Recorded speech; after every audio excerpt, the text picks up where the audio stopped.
Dennis, can you put yourself on mute?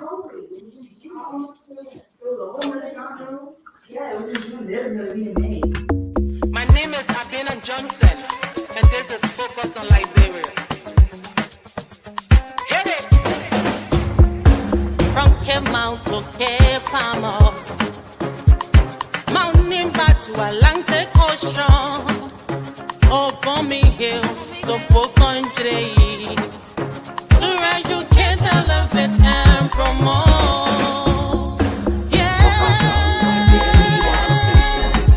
focus on Liberia, for Liberia, Liberia, for Liberia, yeah, yeah, yeah, yeah, yeah. From Monday to Sunday, from Monday to Sunday, it's focus on Liberia.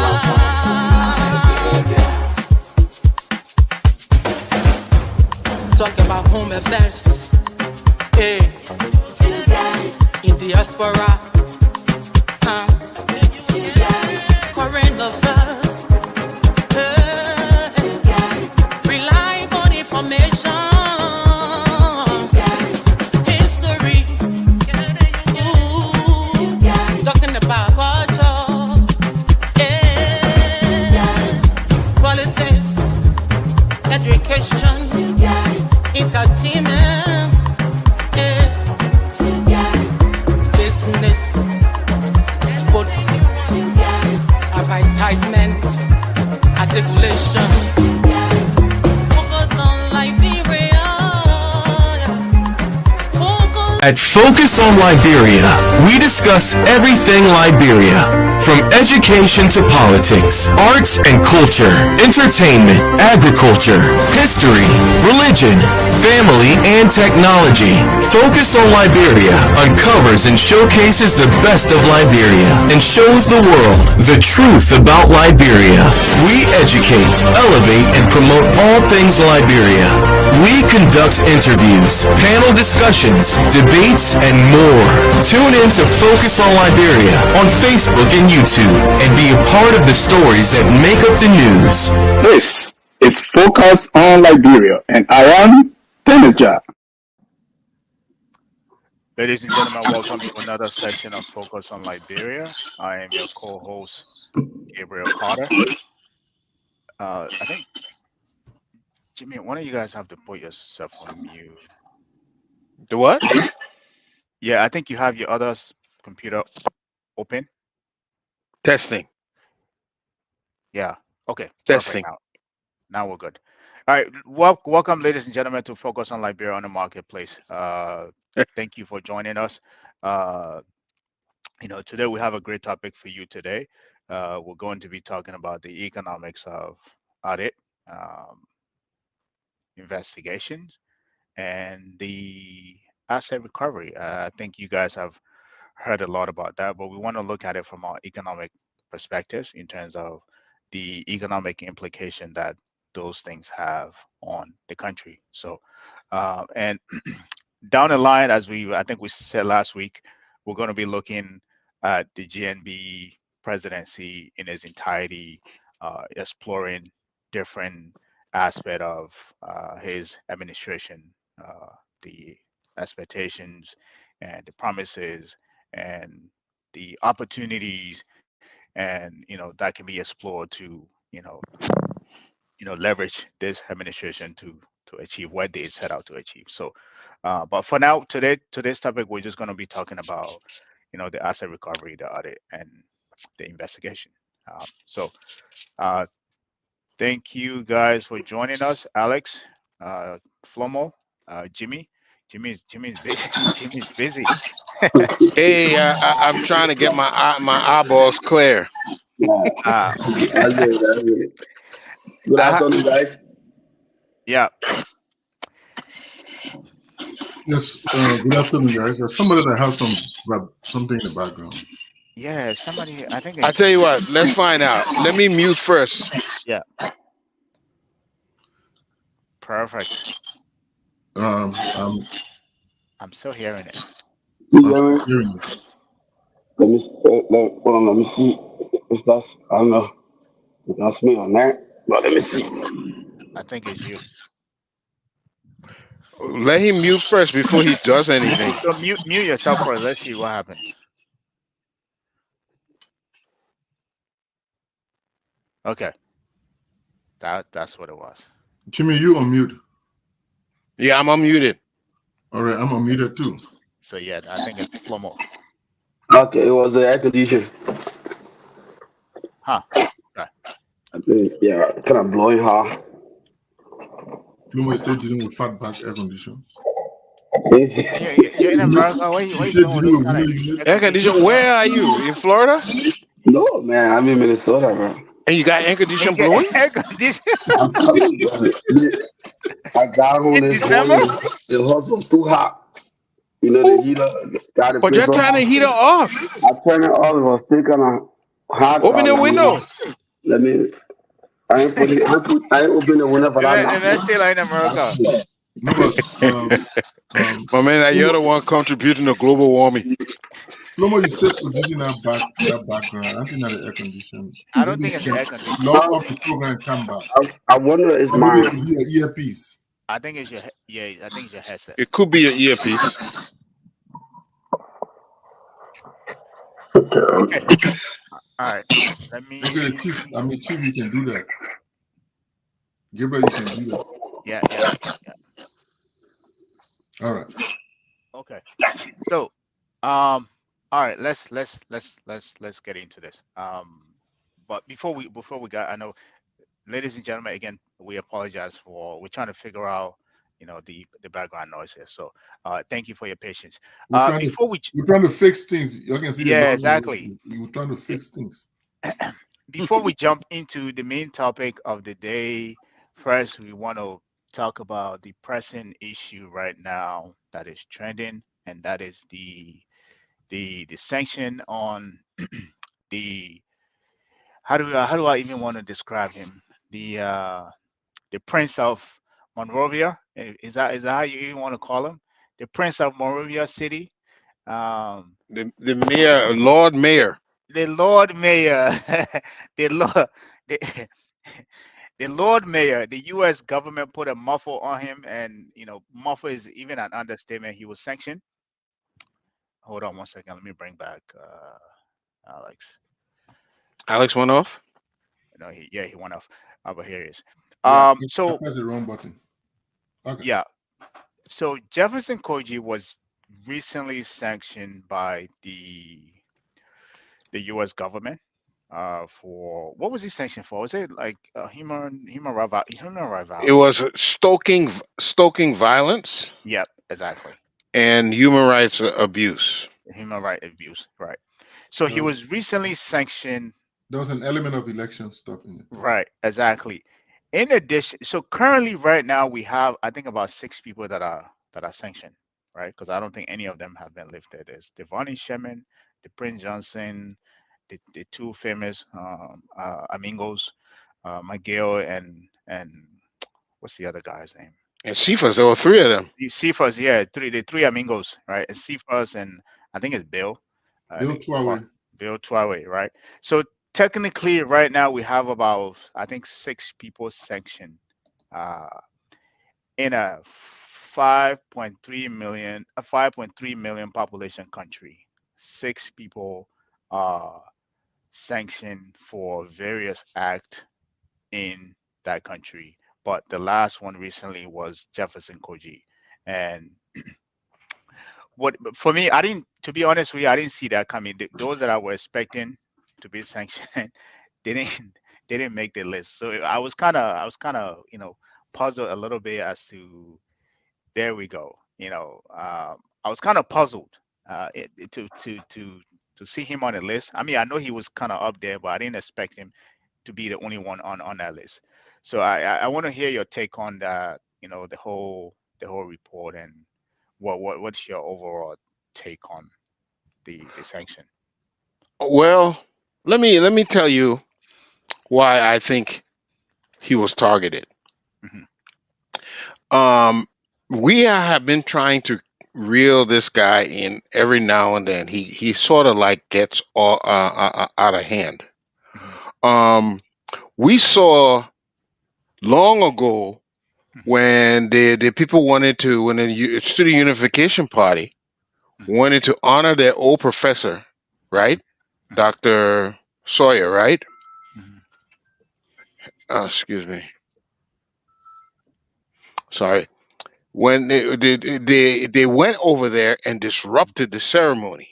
Yeah. Okay, till now I don't understand why. What provoked the disruption? Because it was just simply a memorial in honor of our old professor. Mhm. Many of us were who went through the halls of the Luke Centenary, Mhm. LU. We all taught by those guys. Those guys were in the vanguard of many of the new thoughts Mhm. that the revolutionary, produced. Mhm. And Yes. so that was the first one. And lately, and then we saw when one time the soup wanted to protest. Uh-huh. Well, they were talking about protesting and they were to assemble. Then we saw a gang. Mhm. A gang, I don't know, they were COP or what, who they were, but they were all, they went there again and beat the beat the students, Mhm. beat them. They had to run, and then again, they went down to the U.S. embassy to protest there. They said they were going to have a protest there, and again we saw thugs running after them. They were claiming that they were being sponsored by Darius Dillon and all of that. So it is clear that he was against free speech. He was against demonstration, and every one of us, he including him, who passed through LU, we know that free speech is one of the tenets of university life.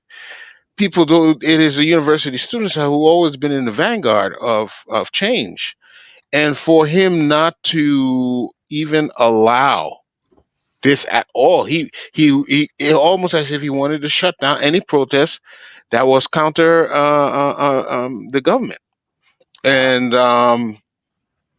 And there are also claims that he had armed some of his men at the city hall. So all these things, to me, it provoked this sanction, because you are actually shutting down, you're muzzling free speech in a very violent way. So Mhm. I think that, to me, those are the things that contributed to the sanctions. Okay. Yeah. Alex. Yeah, I mean, overall, there are a series of things that led to that, right? A series of different things. Simply put, my man Jeff was, almost like the Chucky Taylor kind of style situation, right? So that is what befell him. That whole Chucky Taylor behavior, where he was organizing militias, where he was, basically trying to shut everybody down. Jeff was the kind of guy who wants to be the guy who roll and nobody else. So yes, so he got involved in all those, you know, organizing, if you may, a militia of people who involved in violating people's rights, planning people's situations that that cost people's life and things like that. Mhm. And most recently, also the issue of corruption in terms of accepting bribery for jobs and disrupting governance processes and things like that. And you also note that he also challenged U.S. Lawmakers who were advocating for human rights in Liberia.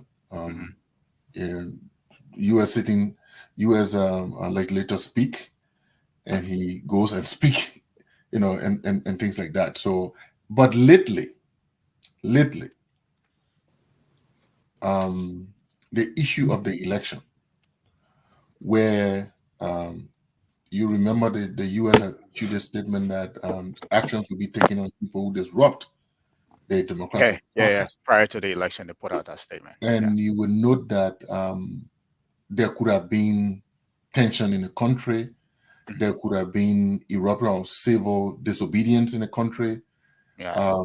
There were things that are happening behind the scenes. Of people were planning stuff. Yeah. Even though I stayed on Hill, Mr. Weir, I believe that he did it for his personal gain, personal aggrandizement, as he's always done. But at least he did something good for the country by conceding.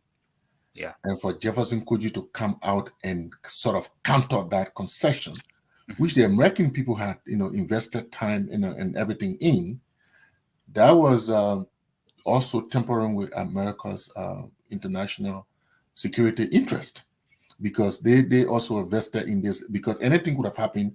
It could have blown Liberia out of proportion. Hmm. That election had a propensity to cause a lot of trouble. So Hmm. for Joshua, even though for selfish reason he did something good for the country by conceding before even the final results were announced, and for Jefferson Koji to sort of want to counter that, it was the ice on the cake. It was icing on the cake. Yeah. Larry, welcome. I don't know if you Yeah, were in a back. Sorry, I know you're in the background. I didn't. I went full screen, so I didn't see that. Usually, there's a ping when somebody's in the background, but I couldn't hear yours. But again, welcome. And today's topic, we're talking about various aspect of the audit, the investigation, and the asset recovery, the economic aspect of the implication that it's going to have on Liberia. But before we launch into that, we're talking about the recently sanction that happened um, on Jefferson Koji. Let me hear Flomos, and then I'll go to you as well. Flomo, Hey, your thoughts. good afternoon, guys. Thank you for the opportunity again. Gabriel and everyone, I read in the paper and even online regarding the update when it comes to some official we as government. Right. Yeah, it's sad that only Jefferson Koji been sanctioned, and there are still a lot of people in we as government that Hmm. should still be sanctioned. They still need to be sanctioned Hmm. because this outgoing government actually rip off the people in every aspect. They Hmm. rip off the Liberian society, uh, the economy, they rip it off, the justice system, they rip it off, the security system, they rip it off, human rights, they rip it off. So Hmm. when I see them coming up with report card, I don't know where that report card came from or whether it's something that what you said to the white man, because what you said, maybe that's what they just put it. Hmm. But the people on the ground, they are being impacted with the economic abuse, financial abuse, human rights abuse. The Liberian people have been impacted negatively. Hmm. So, but it is a good thing, for Jefferson Koji to be sanctioned Yeah. because when President Weah conceded to the president like Waka. Right. I mean, he did the honorable thing. He That's why he even been given an award.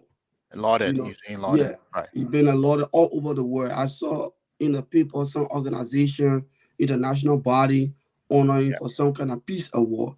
You know, those are things that he did that he been recognized all over the world. Then you a little boy, some uneducated fool.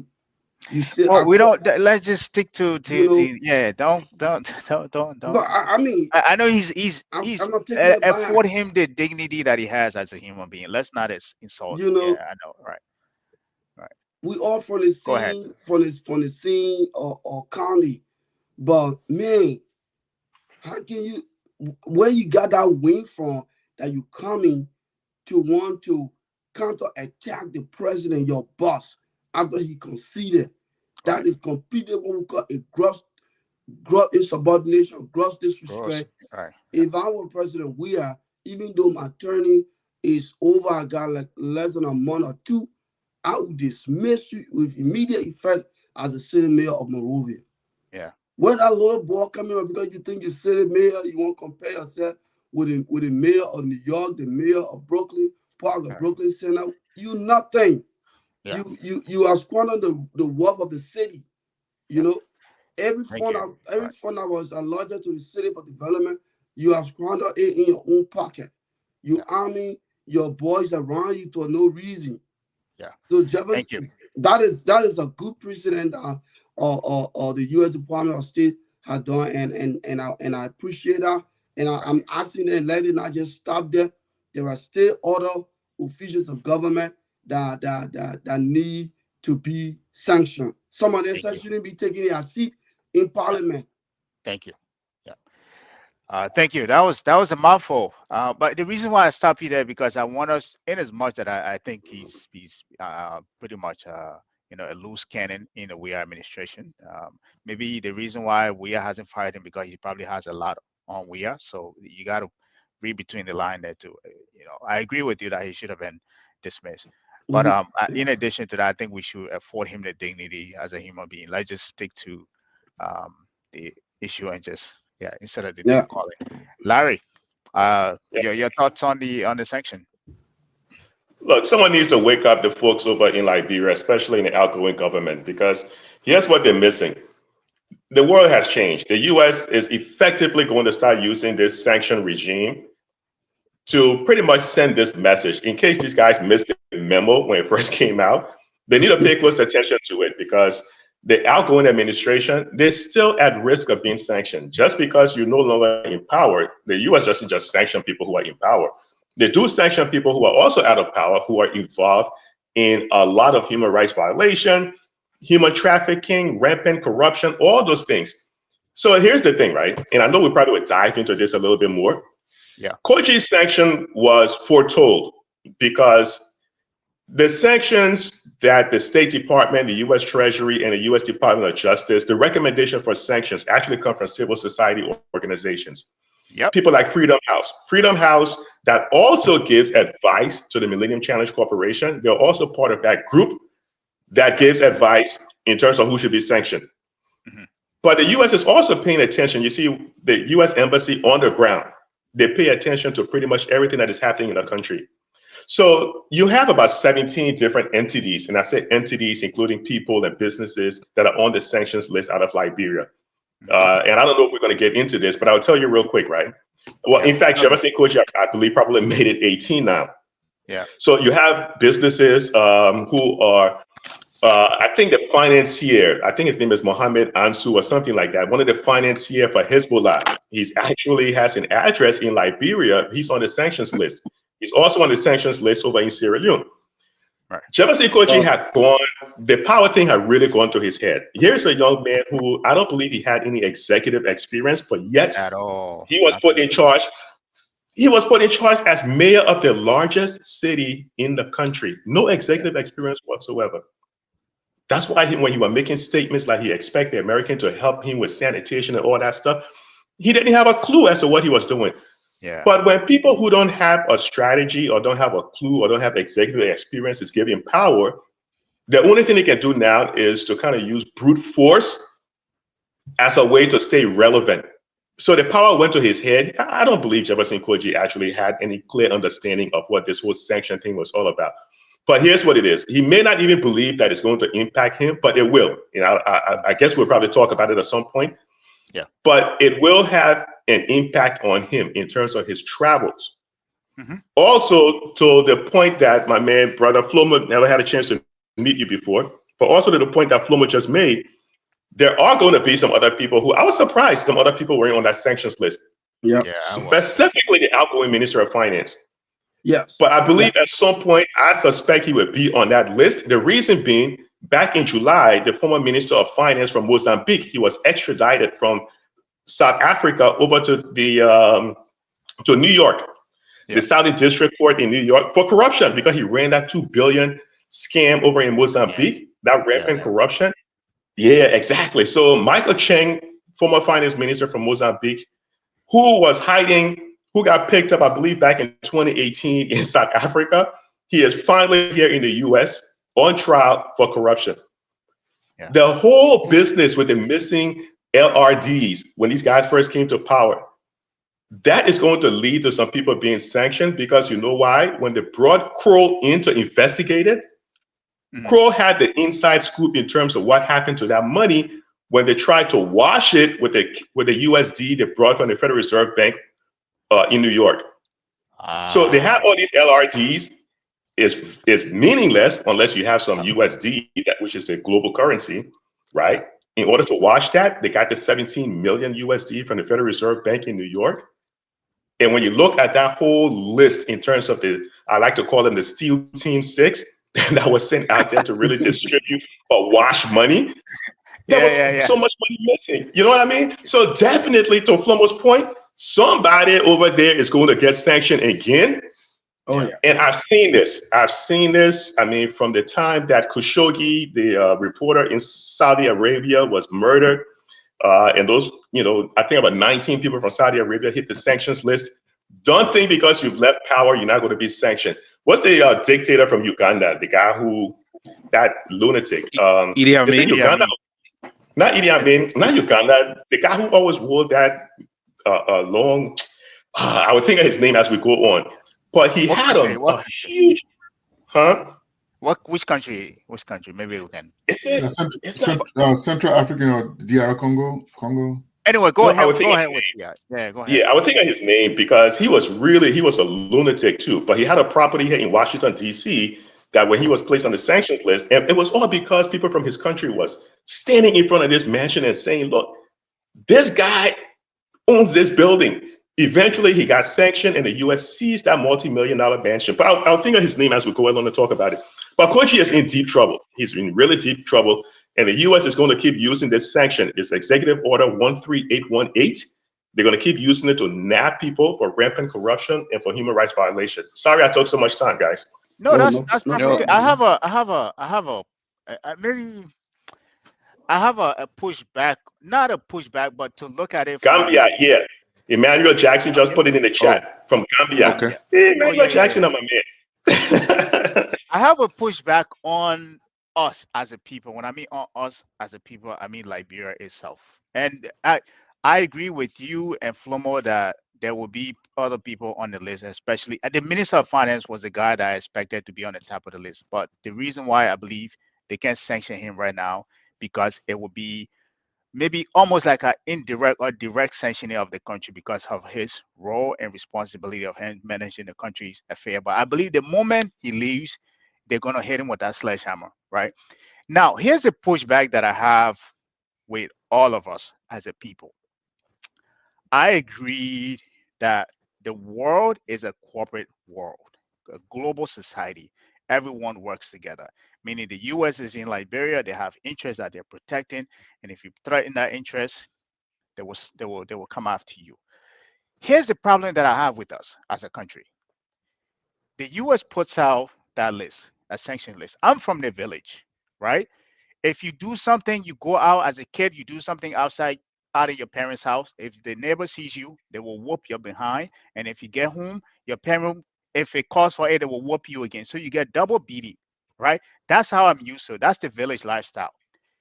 The US is doing most of the lifting, and we are mute as the parent in the house, right? So the US puts out these sanction lists, say these people are corrupt, they sanction them, right? It's like they are doing the raising of our children, but when the kids come home, instead of taking that report, say, hey, you went outside, this is what the neighbor saw. You also have to, you know, take accountability for that. We are mute. We have 6 people on our list, individual. And as you said, there are other companies on there, makes it 17. He just made it 18.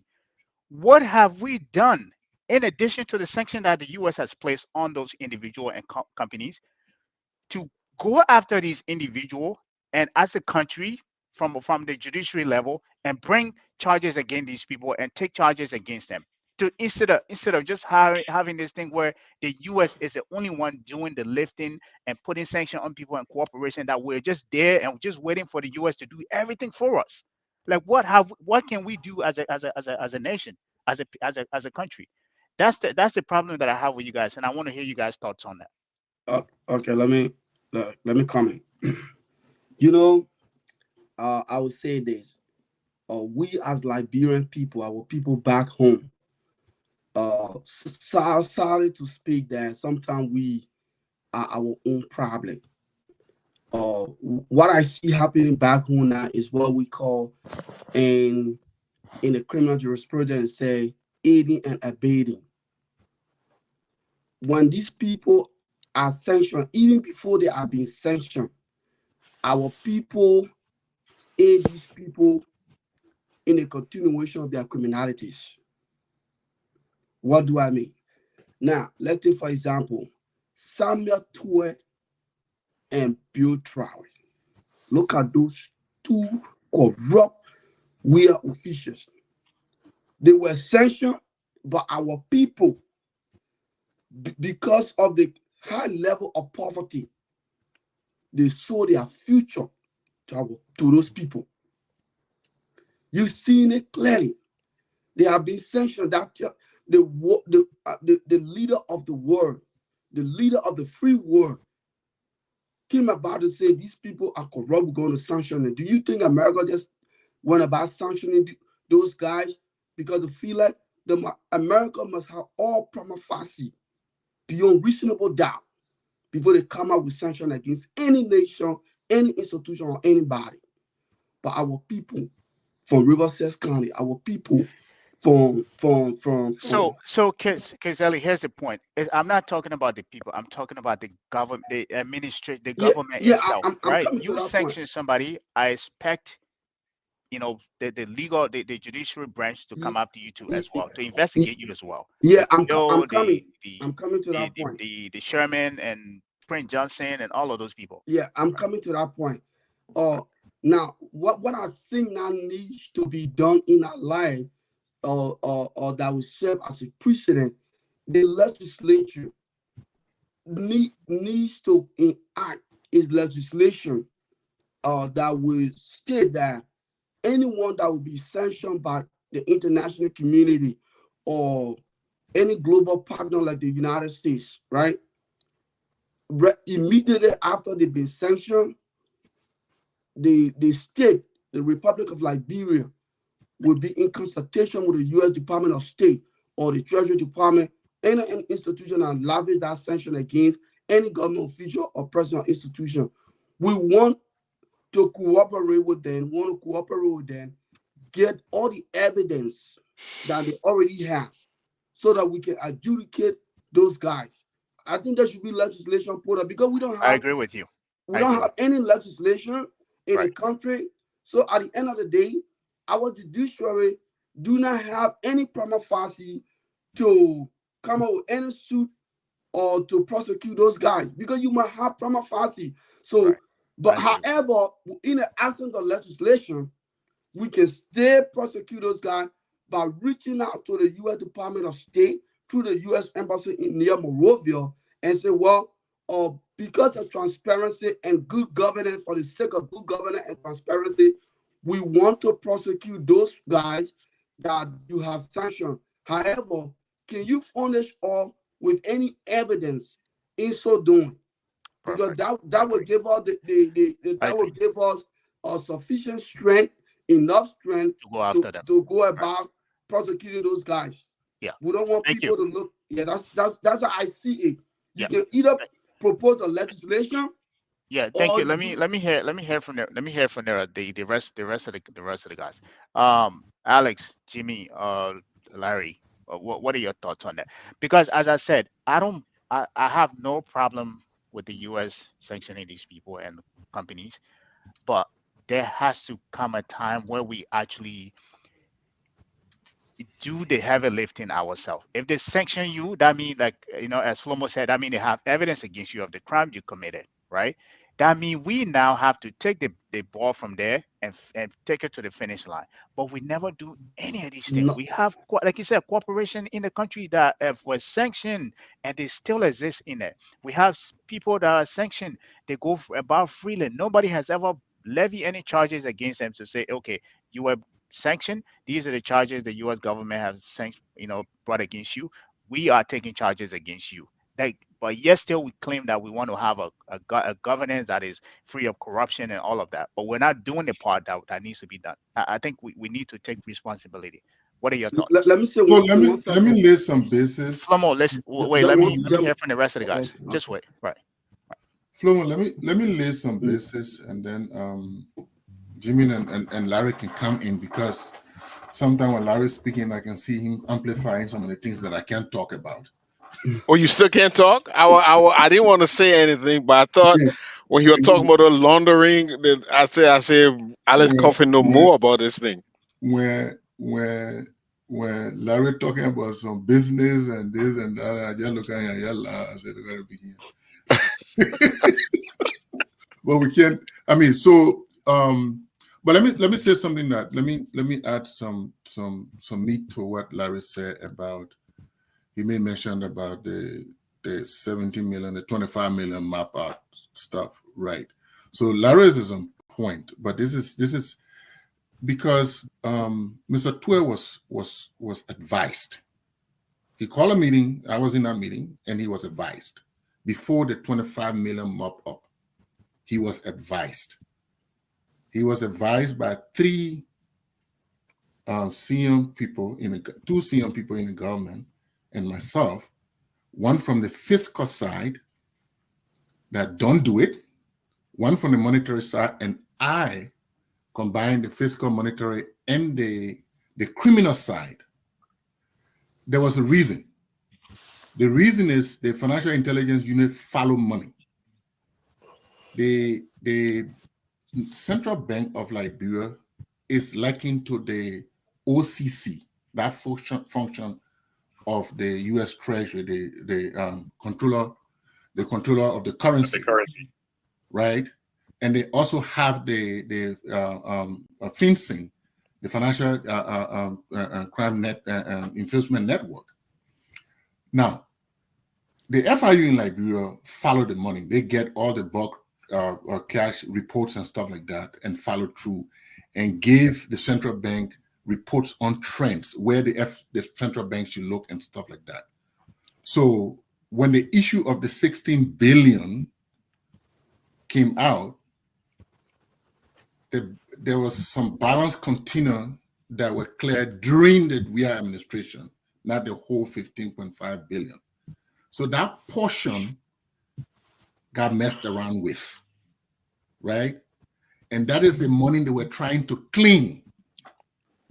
And that is why they introduced this 25 million. And one of the reasons why they introduced the whole 25 million situation mop-up process and the methodology they wanted to use, even though the central bank does mop up, but the methodology Mr. Tue wanted to use was ill-advised.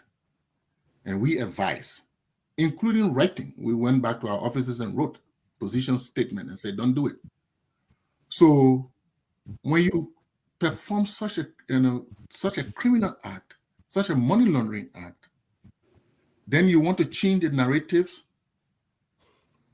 it doesn't make sense, right? And so that is why I always say that if people think that the 25, you can call it 17 million, you can call it 25 million, because the whole thing was about the 25 million. Even 17 million was utilized, not the whole 25 million. 17 million was utilized, but 25 million was withdrawn, right?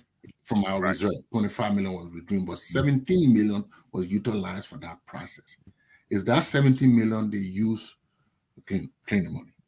The reason why that portion of the investigation was inconclusive at that time was because there needed to be further investigation in terms of forensic, in terms of subpoenaing telephone calls and stuff like that, in terms of witness protection.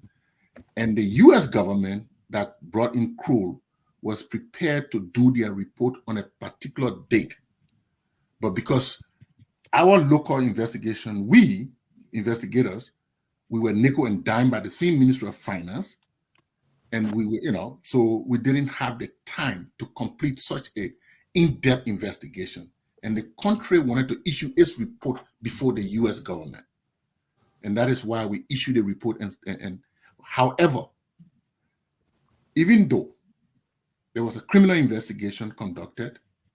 A portion of the 16 billion portion was already concluded. So they could have taken action. They took action on that. The 25 million portion, however, inconclusive, but it was rich enough to take administrative action on the finance minister and the Central Bank. central bank governor at the time. All right, they could take administrative action. The president could have taken administrative action on those two people because they were found culpable in that report. But however, after everything, they played around it. They wanted to give it to LACC at one point. Then they brought it back to how you do a criminal investigation and you take it to audit the auditing general. No, the auditor general report is taken to the FIU and the LACC and through the other process for further investigation. So you don't give what is an investigation to the auditing commission to audit. That was a wrong move. But again, that was meant to close the whole thing to confuse people. Yeah. So Larry, coming back to the sorry. sanction, let me lay some bases, right? I just wanted to clear this thing. But coming back to the sanction, Flomo, everybody, there are laws in Liberia. There are asset recovery laws in Liberia. There is targeted sanction in Liberia. In fact, Liberia can issue its own domestic sanction, right? Liberia is part of the Committee of Nations. The processes, the anti-money laundering and the proliferation protection and terrorism financing protection around the whole world, Liberia is part of that. And the Financial Intelligence Unit, now the Financial Intelligence Agency, is part of that network. So there are laws. The Financial Intelligence Unit have an international reach to cooperate with people at the Treasury, the FinCEN, Ghana, whatever country. So there are laws. Now, take for instance, when the U.S. Treasury sanctions anybody, there's targeted sanction, which is individual sanction, and there are countrywide sanction, right? So when the U.S. government has targeted sanction, that information, even if the people in Europe, and even Liberia, or any country for that matter, issues sanction, that goes through the banking system. It goes through the financial system. And every financial institution is supposed to take action. In Liberia, when they send the sanction list, when they receive, the FIU director can call all the banks and say, P&D, put a freeze by the law.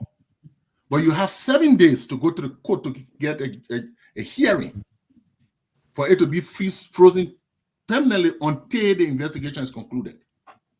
So if an individual is put on sanction in Liberia, the FIU, the LACC, the Liberian Anti-Corruption Commission, or joint investigation, even the FIU can start an investigation. The Treasury will cooperate. The same way the FIU did cooperate with the Treasury in some of these sanction work and some of these sanction things, it's the same way the Treasury will cooperate with the FIU to start a local investigation. But that investigation must be started by the leader of the country. If the leader is not interested, then it doesn't start. Yeah. Right? Because the head of the institution report to the president. Yeah. And if the president does not develop, and the legislature do not develop the political will to empower these different institutions to do their work, then we'll stay where we are.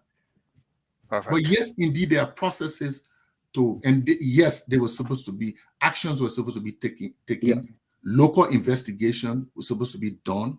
Not just the FIU alone, or a joint investigation can be done, and these people can be, if they're found culpable under the law of Liberia, they can be prosecuted. That's my point that I was trying to make here. Like, we don't do anything. We just wait for the US to do everything, and we just mute. Like, just watch. Just as everything else, this one we will talk about it, and it will go down the wayside. Nobody will do anything. These guys will continue to be celebrated as heroes in our country. Larry, Jimmy, all right. Before we I will take 2 minutes and I'll swing it over to Jimmy. I'm not going to take too long to make this point. So to Right. Alex's point, which is on point in terms of it comes with leadership, right? So no country has ever developed without people abiding to the rule of law. So what's killing us, to your question, Gabriel, is the fact that we don't follow the rule of law. We don't. The Thank you. minister of justice he has to be one of the weakest minister of justice of all time in Liberia. Because when the former minister of justice, well, even when Christiana Tai was in there, she wanted to prosecute people, and she resigned from her job because she told Madam Sirleaf that if I cannot investigate your son for alleged crimes, then there's no need for me being minister of justice. And she left her job. And I have a lot of respect for that woman because of what she did. So it's just a lack of rule of law. In fact, when Ambassador McCarthy, when he had the final news conference in Liberia, he said he was kind of surprised that the U.S. put out these sanctions against government officials. And he said no one approached the U.S. government to ask for more information on these sanctions. So it goes to what Alex just said. It starts with leadership. If the president is not pursuing it, but then again, why would the president pursue it when he was right there in cahoots with the people who was actually perpetrating, the crime? There was absolutely no incentive for him to actually pursue it. But what is going to nab them is when you use the U.S. banking system for any type of corrupt act. If you work in, Gabriel, you work in the banking system. One thing we all know after working in the bank for years, whenever you use the U.S. banking system, the U.S. Department of Justice, the U.S. Treasury Department will look at it, and eventually they will come after you. Eventually. Every country out there that has a central bank has an account. This is what makes the U.S. Federal Reserve Bank unique, right? Because every country out there they all have an account at the Federal Reserve Bank in New York. By tapping the 25 million, just to use that not for a real legit mop up, but to use that as a means to kind of launder or wash the money that was ill-gotten, that is what will get people in trouble. Anyone who was involved in that, because the U.S. love track and follow their money. So that's going to be a serious issue. So sanctions, the global Magnitsky sanction, that the targeted sanction that Alex just talked about, that came about in 2016, really began being enforced in 2017. So a lot of the new administration coming in needs to pay special attention to people who will be working in there, because they too might be at risk of being sanctioned. But but to Flomo's point, look, the reason there's laws on the book, Flomo. We have things like someone who can the whistleblower law, for example. Yeah. So consider the information that the U.S. is sharing as some type of whistleblower information. I don't think you need new legislation. I just think we need to enforce what we currently have. And the Minister of Justice doesn't really need to do anything but just connect with the U.S. Embassy and say, look, listen, let's see what evidence you have, and let's see if we can use that to prosecute these people. But again, there was no leadership to get that done. So just wanted to mention that.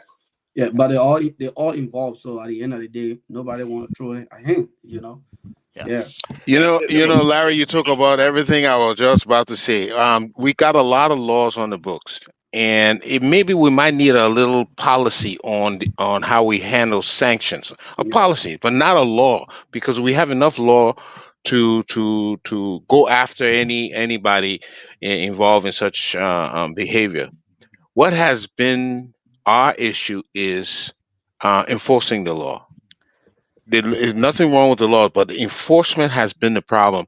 And if this coming administration, if they don't know how detrimental this is, they will run into the same problem, because you're using the same people. It's the same people who are in the streets enforcing the law, the same people in the courts enforcing the law. All of these are the same people. And if without a strong awareness, a strong culture change to make them abide by the law strictly, we will be back at this same point again, and we'll say, what's wrong? Why can't the country rid themselves of corruption and all of that? And it is because we have not rid ourselves of the practice of not enforcing the law. We even heard people at the highest office, vice president office, say we are all family and we are all relatives. That is no excuse for not enforcing the law. It should never be an excuse. What is your brother, your father, your mother? The law is the law, and we must enforce it evenly and justifiably throughout. So that is going to be the challenge for this next administration. Yeah, thank you, and thank you guys. Oh man, I thought this was supposed to be a tabata, but I think it's become a a discussion point. So let's jump into. Hopefully, we have enough time to cover what we wanted to initially talk about. So we want to look at the implication of the audit and the investigation of the supposedly incoming administration. I think one of the things we keep hearing about is well, I think audit needs to be done, investigation needs to be done, and there needs to be, if they can, do some asset recovery to recover some of those, some of the millions that we just talked about that were, misappropriated. Um, so, I want to hand this over to Alex to really, since that's your area, to really talk to us about um, to differentiate between asset recovery, investigation, and audit. Um, Yeah, but before you come in, just quickly, 1 second. Alex, do you think there should be a transitional authority? Because just simply kicking off asset recovery, don't we need to tighten the rules first, tighten the rule of law, tighten accountability before we can? Because it's like a bucket, right? You go and fetch water, but if the bucket is leaking, you won't be able to fetch as much. I just wanted you to take that in consideration before you come in. Okay, Jimmy, thank you for that. But you see, the thing to lay the basis on this, Jimmy, we do have the institutions, we do have the laws.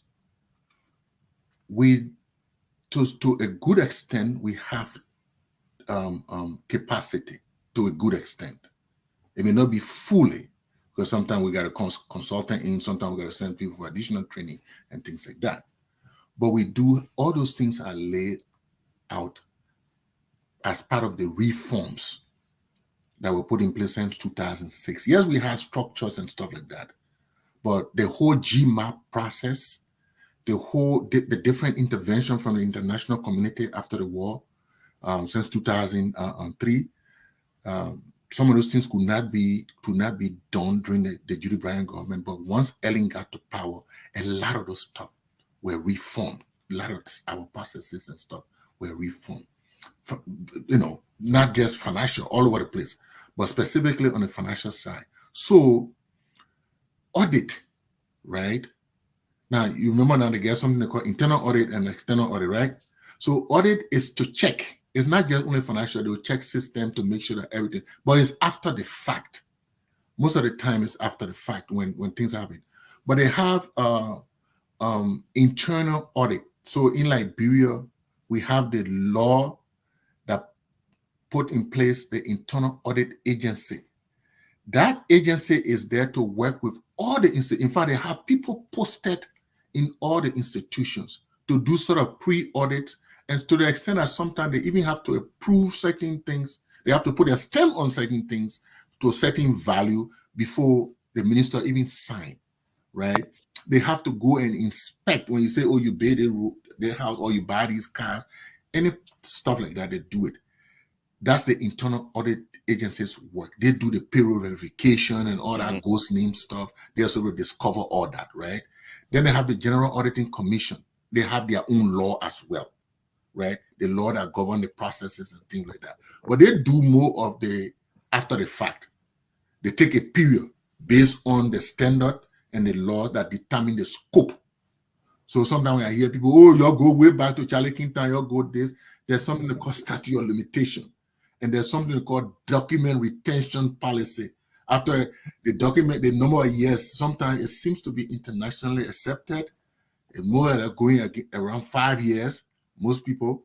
Even the work that we do in money laundering, there are periods that you have to report. For example, the discovery period, from the day the transaction was discovered as suspicious, you have 90 days to report in law enforcement. If you don't report within that time, either your law enforcement will come after you and fine your bank or your financial institution, or you can't do anything with it because the statute of limitation is passed, right? So the GAC's work is guided by standards and the law in terms of determining what they audit, who they audit, which institution they audit, and stuff like that, right? But on the other side too, they have what we call the compliance side, right? Even though audit is part of its compliance as well, because they do compliance audit. But one of the biggest expenditure of government is done through procurement and contracting. So to comply with all the laws, they have what we call the Public Procurement and Concession Commission. Mm-hmm. There is the Public Procurement and Concession Act, the PPCC Act, and its regulation as amended. They have that. That govern. There's a whole. There's sometimes they will have ministerial things. Sometimes some things will go to the legislature to approve or to ratify. So that whole process is there to govern government or public sector procurement. The whole internal audit part is there to make sure that things are checked before they even happen. The general auditing is there to check after and come with audits. When the general auditing does its work, when the auditor general signs the report, statute of limitation begins. That is why, to my understanding, I'm not a lawyer, but to my understanding, statute of limitation begins. Auditor General signed a report in December 9. To my understanding, you got 5 years to take action from December 9. If you fail to take action, then after 5 years, no matter what you do, if you say, so you take the auditor report. When the Auditor General do the report, they send a report administratively to the president. They send a report functionally to the legislature. The legislature has what we call the Public Account Committee. They have a process. They have the secretariat there that receive this report, organize the report, take all the structure, the real one. They have consultants working with them. That report is used now by the legislature to call for hearing for people who are culpable in the report to go for public hearing. And if the PAC, the Public Account Commission, recommend either for you to be fired by the president, they send a letter to the president. For you to go to court, they send it to the Ministry of Justice, they send it to prosecution, right? So that process is laid out, okay? Then the GAC also sent this report to the LACC for investigation. The LACC has their own work to do. They formulate their own investigation strategy, but they also use the GAC report to dig deeper, to do a real define a corruption issue, because they are in charge of corruption. The LACC also sends its report to the FIU.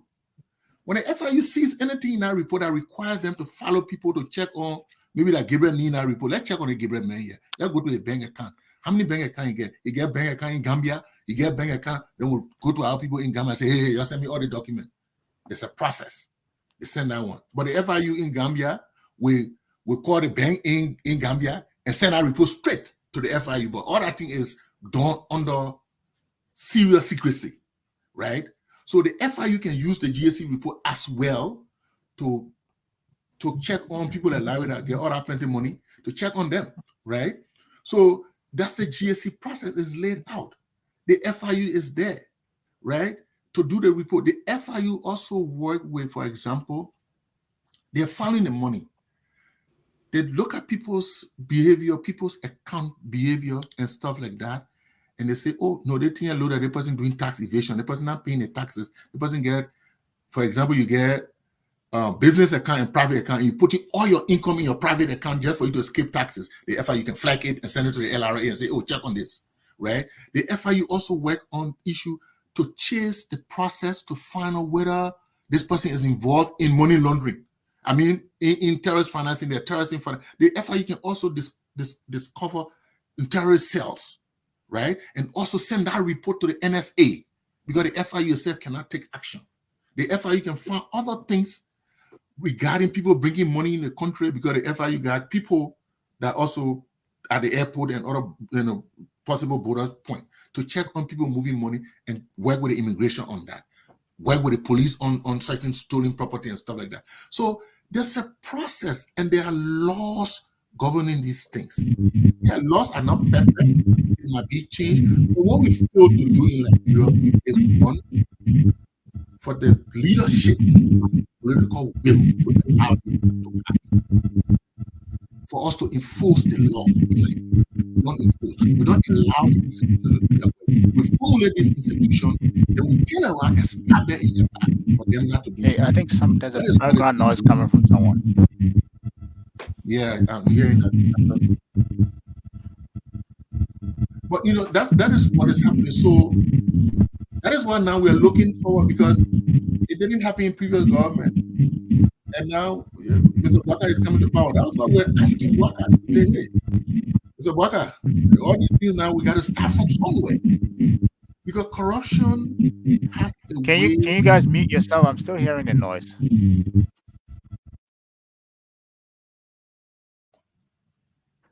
Go ahead, Alex. And We all Lance, know I the have a impact of follow-up corruption. It question has for economic the rest of the guys. implication. It takes our money and put it in people's pocket, and the country does not benefit. Our our education structures, our health structures are left unattended, and corruption is, because once you create the culture, there's something they call tune at the top. When the tune at the top, at the presidency, it can even impact the legislature. It impacts the judiciary, and it impacts every facet of our society. And that is what is happening to Liberia. So we are hoping that Mr. Baka will rise to the occasion and change the trajectory. Yeah. So for a follow-up question, maybe different question for the rest of you guys. How do you guys think an effective audit, investigation, and asset recovery will, set the tone for this administration coming in? Because from what we're hearing from Alex is that there's time frame. The statute of limitation, I think, is at 5 years, right? And there's also laws. So with this administration coming in and basically fully not understanding the implication that they're walking into, what do you guys think? How do you guys think this audit? I'm still hearing this noise. I don't know who that's coming from. What do you guys think this an audit, an investigation, and effectively doing that will help, maybe this administration in terms of setting the tone for the rest of the term? How do you guys think that will happen, and how long do you guys think this process is going to take? Because if we're hearing that, hey, we're coming in with audit, we keep hearing audit, asset recovery, but guess what? These are time frame. You can't just go after people. It's time, the duration. They have to be afforded the due process of the law. So this might take 6 months, a year, or so. So Let me come in real quick, Gabe. right. For me, and I'm going to leave these for the banking experts on the panel here to go deep. But the first thing you got to do is tighten the screws. I mean, Correct. you can talk about auditing, but what's happening in the meantime? I think the first focus has to be on tightening the screws. Where all those things, where the country is bleeding, where there's things going on, you starting to tighten those while begin your auditing process. Now, what Alex said about the 5-year limitation, you don't expect a corrupt administration to audit themselves. So I'm sure there's somewhere in the law that we can bring any past administration, whether it's beyond 5 years, but if it's the outgoing administration, I'm sure there's somewhere that we can bring them to book and not have to worry about that time duration. But again, just like Alex was saying, it requires executive enforcement, and a whole culture of accountability has to be renewed. So you guys can go ahead. Let me comment. No, but You know, Kezo, yeah. please, before you say it, I told you that I'm not a lawyer.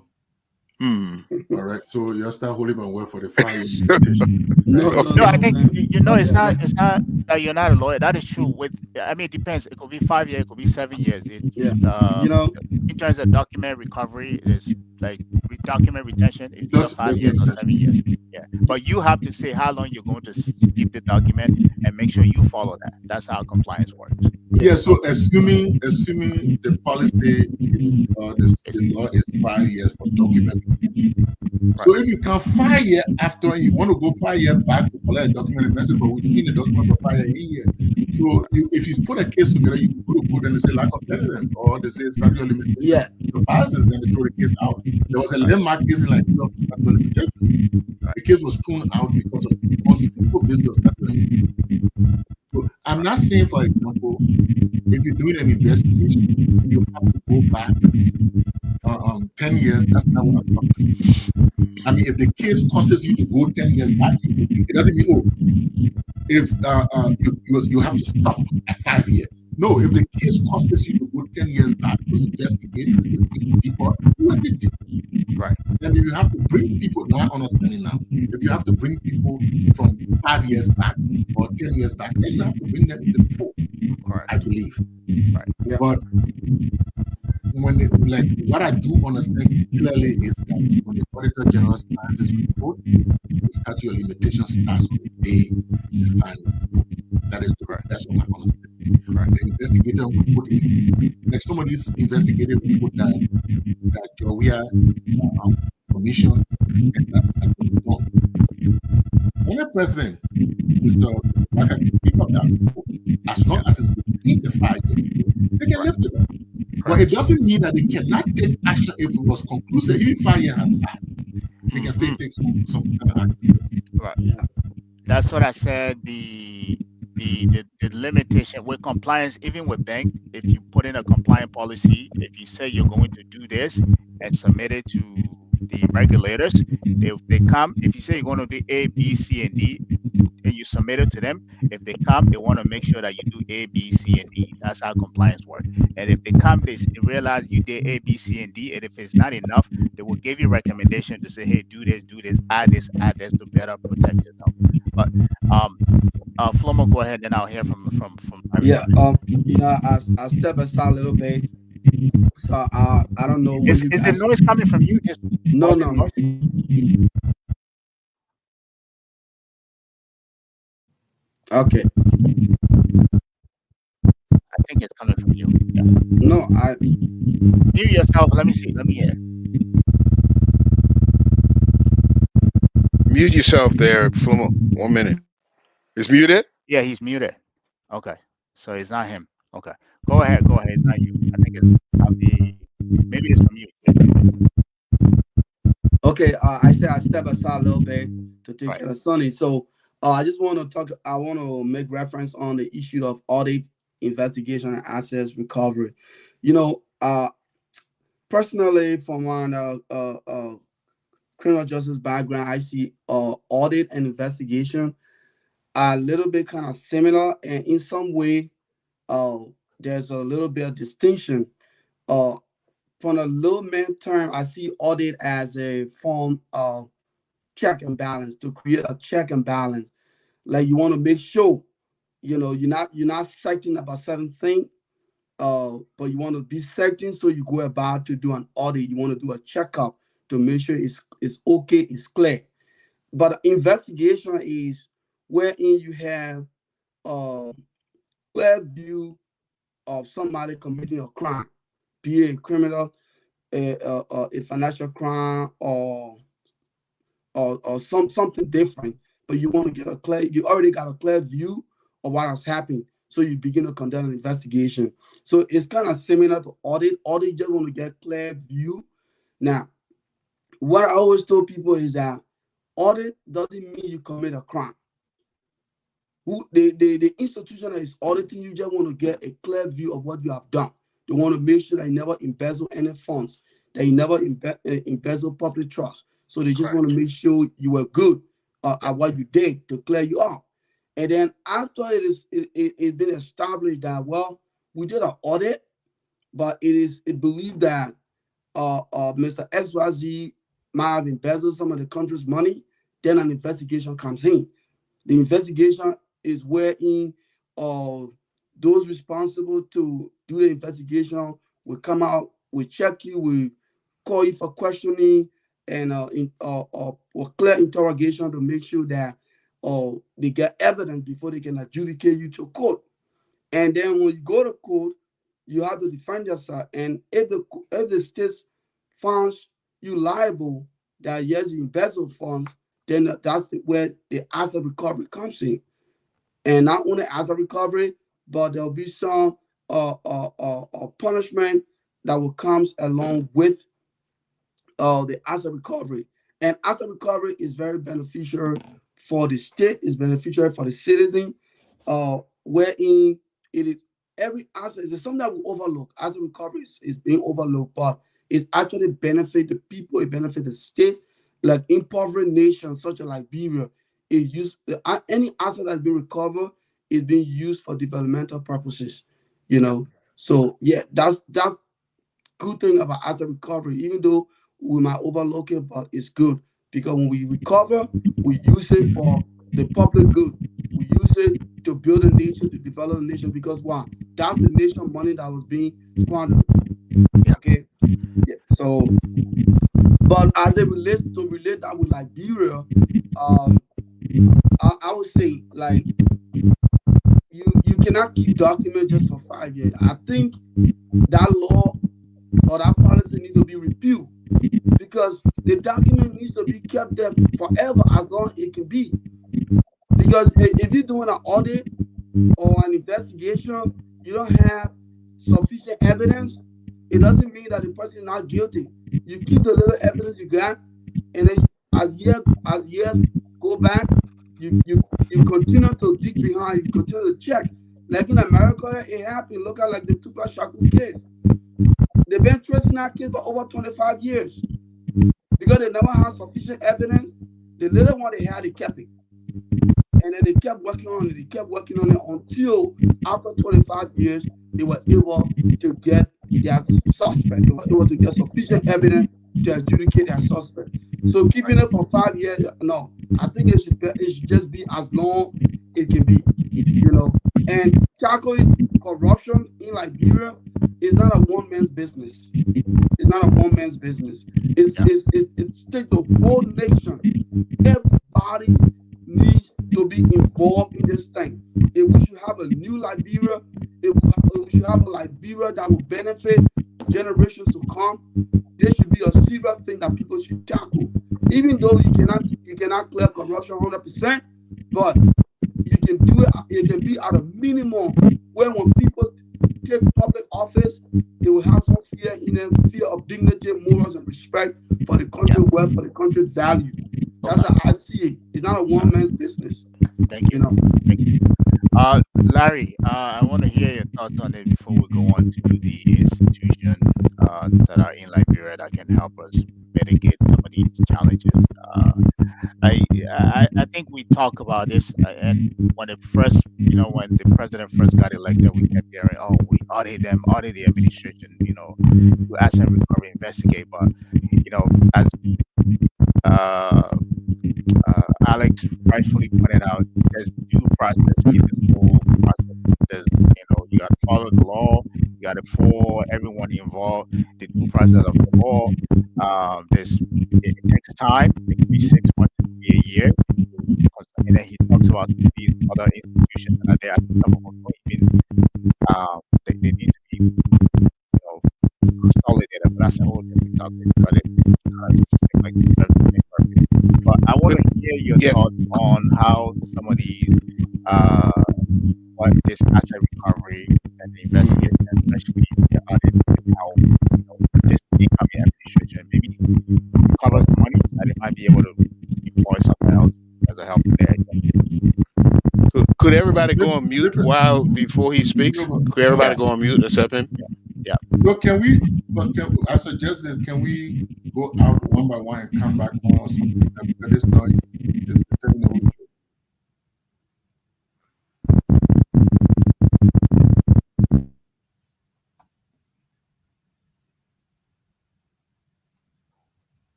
Gabriel, is it coming from you? No, I'm on mute right now. So Larry, It's go ahead. gone now. Yeah, The I noise think is gone. it was from Flomo. All right. Yes, it's me because No, it's my not. I think no, I think it's Larry. I think it's you. let me You have reposition. yeah. I have You a probably have position. I will go up too.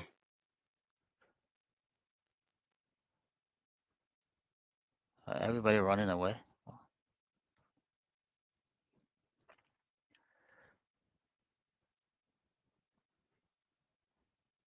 Okay, ladies and gentlemen. All right, there we go.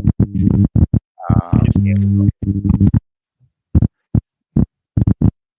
Larry, that's Did I bring the noise?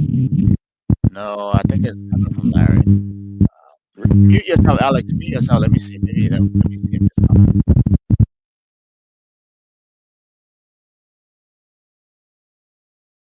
Larry, you're muted. I'm unmuted. Okay, so I think it's from you. But anyway, go ahead. Just go ahead. Oh, you think it's me? Yeah. I can switch my devices. Where do you see the problem? I think it's coming from Larry. Okay. Yeah. It's really letting out into actually think I'm all the way down into their basement. So Larry Okay, got hold some on. Wait, security. Larry, before you leave. Okay, let's every one of you guys mute yourself, including myself. Let me mute. And Larry, unmute yourself. You should stay unmuted.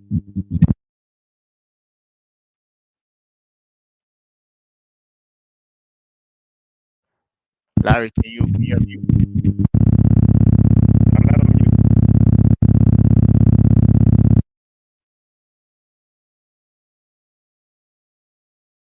You still hear it?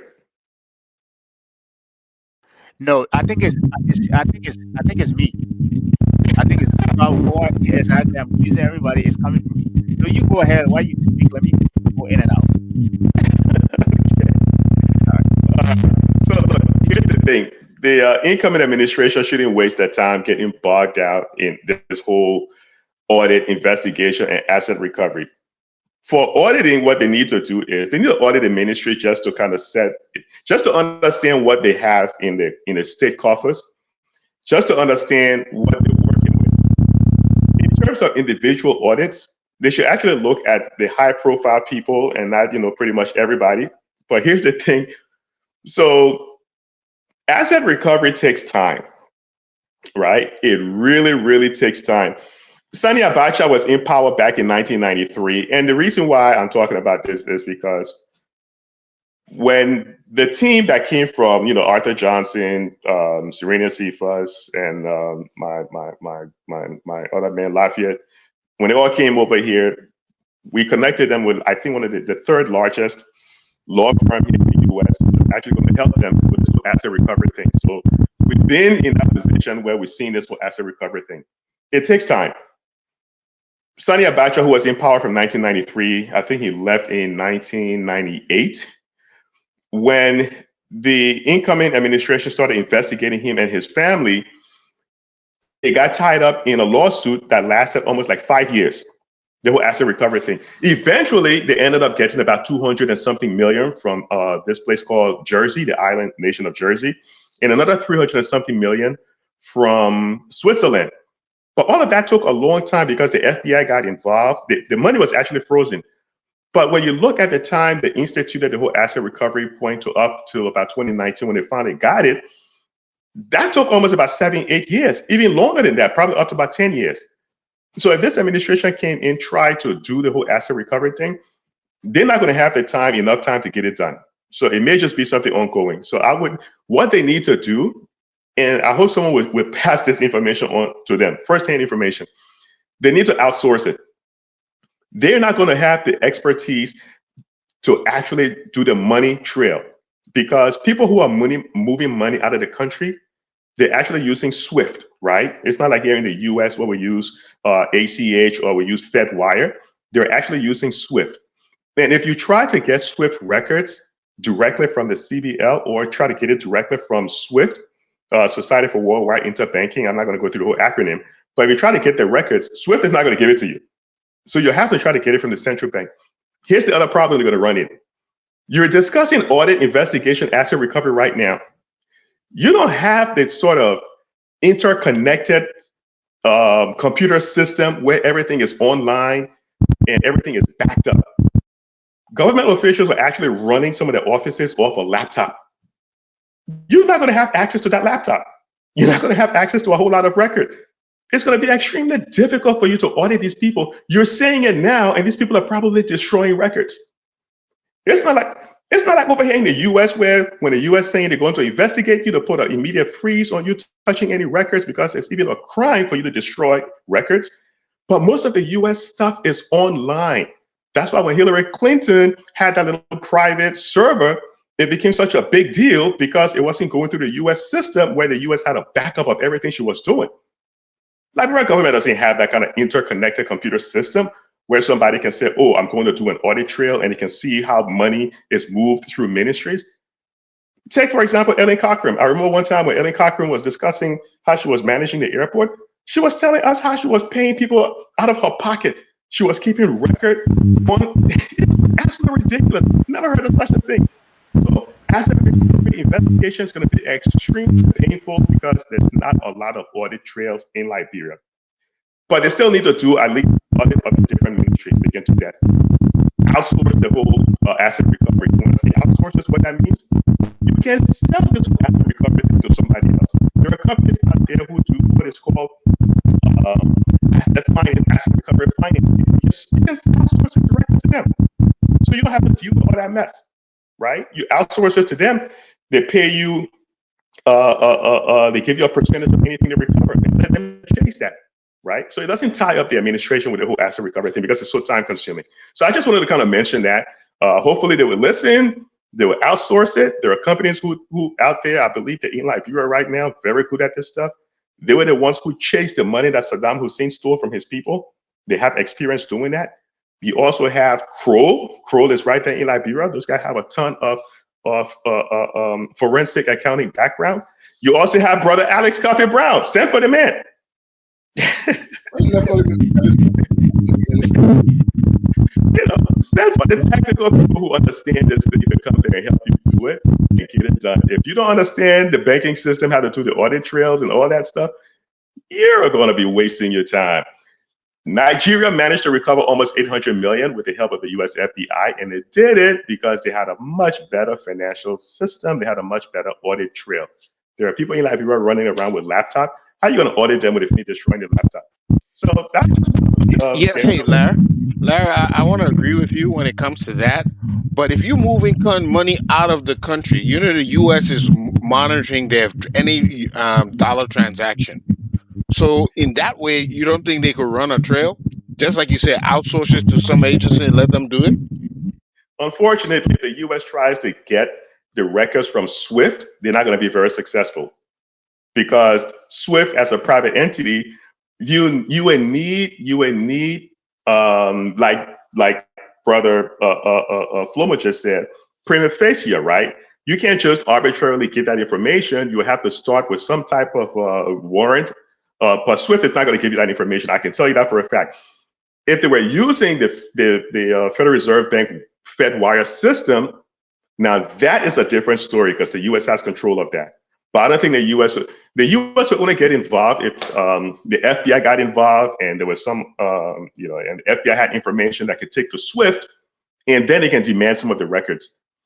But I think, and I tell you this, something else I know for a fact, when they started the initial asset recovery process, there were people on the ground in Liberia. They did what is called a data dump of the records from the central bank. Those people still have a lot of that records. If you can get your hands on a data dump of money leaving the country through SWIFT, that's one way. But here's the problem. Here's the problem with all of that. And I'll swing it over to you, Gabriel. Here's another problem. You have a whole bunch of people who were running around with diplomatic passports. Then you had a president who was flying on a private jet. What makes you think he wasn't putting money in a suitcase with diplomatic passport and moving that stuff over to other countries? Right? So there's some major issues with the whole asset recovery thing. That's what I said. Ellen tried asset recovery. She hired a law firm, I think, based out in New York, and I think she was investigating Samuel K. Doe. And I think that what I found online was I think she recovered maybe like about 8 million or so, which was far less than what was expected. So outsource it. Let go back about 15 years, outsource it, go back about 15 years. There won't be any statute of limitations on that. But if you start to look at the records and stuff, like what Alex talked about, then you will run into some statute of limitations. And I'm just saying the statute of limitations because of the Sani Abacha case. It took a long time, but you need to get started right away. You need to get started right away.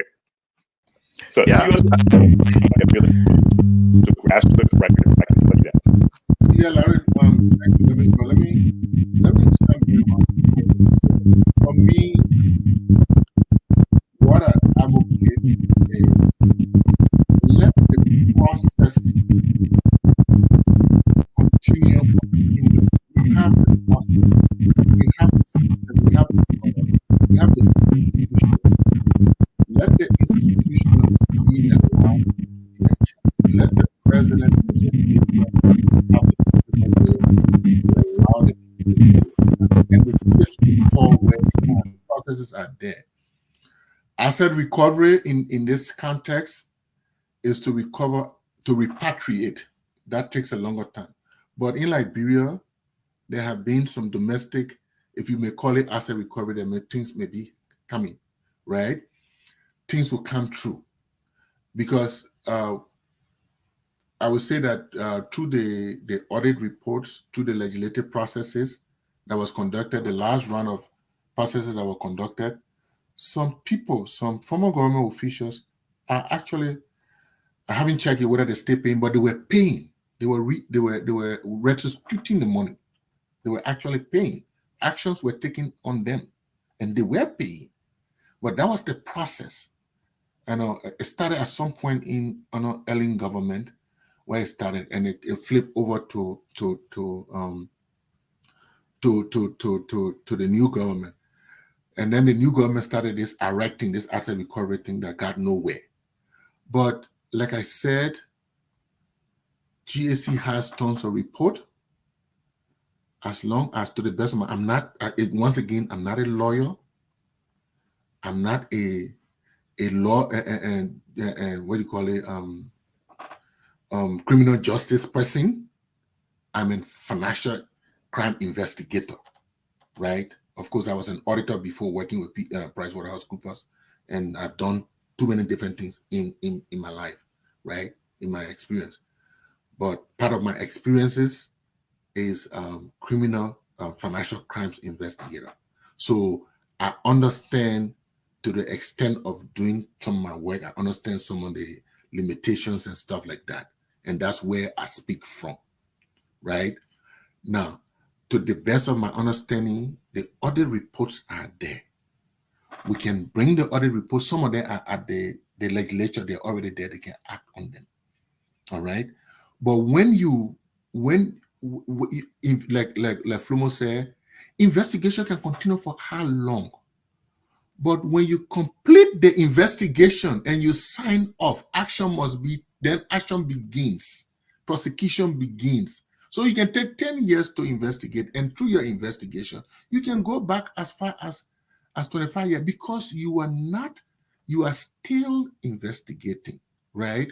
So you can go as far back as you can go. But remember now, like Larry said, or Larry alluded to, if policy or law on document retention is 5 years, and you go to the bank and you say you want document in 2006, it is messy, but we destroy that thing because it's not our policy to keep it. You don't have that evidence.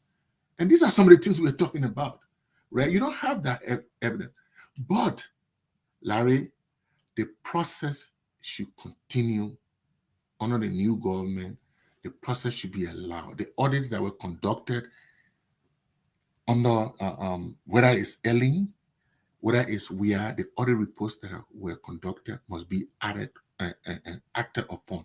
Some of those investigative reports that were submitted to WIA or Ellen must be acted upon. That's what, for me, that's my advocacy. And then the process continues from there. If they want to have the asset recovery thing, the institutions, yes, I agree with the fact that they could bring in consultants, but it should be institutionalized in maybe at the LACC or Ministry of Justice or somewhere, and they do that thing. I mean, because this, for example, I understand that the crew was paid so much money, even though the PRT was not giving a dime, but the PSC did a better job than the crew, right? But the crew was paid so much, hundreds of thousands of dollars. So our local people, I trust them, even though we need some consultants, we need some people coming in to help us out with the process. But hey, the process can continue with the institutions that we have. I made a statement in 2019 when we started the PRT investigation, and I got in trouble that, the local people can do the work. And yes, we proved it to them that the local people could do the work even better than the other people. So, Alex, I don't think it's anything about competency in the local people. I think it's to remove the influence of corruption, because you put all the work in the local people hand.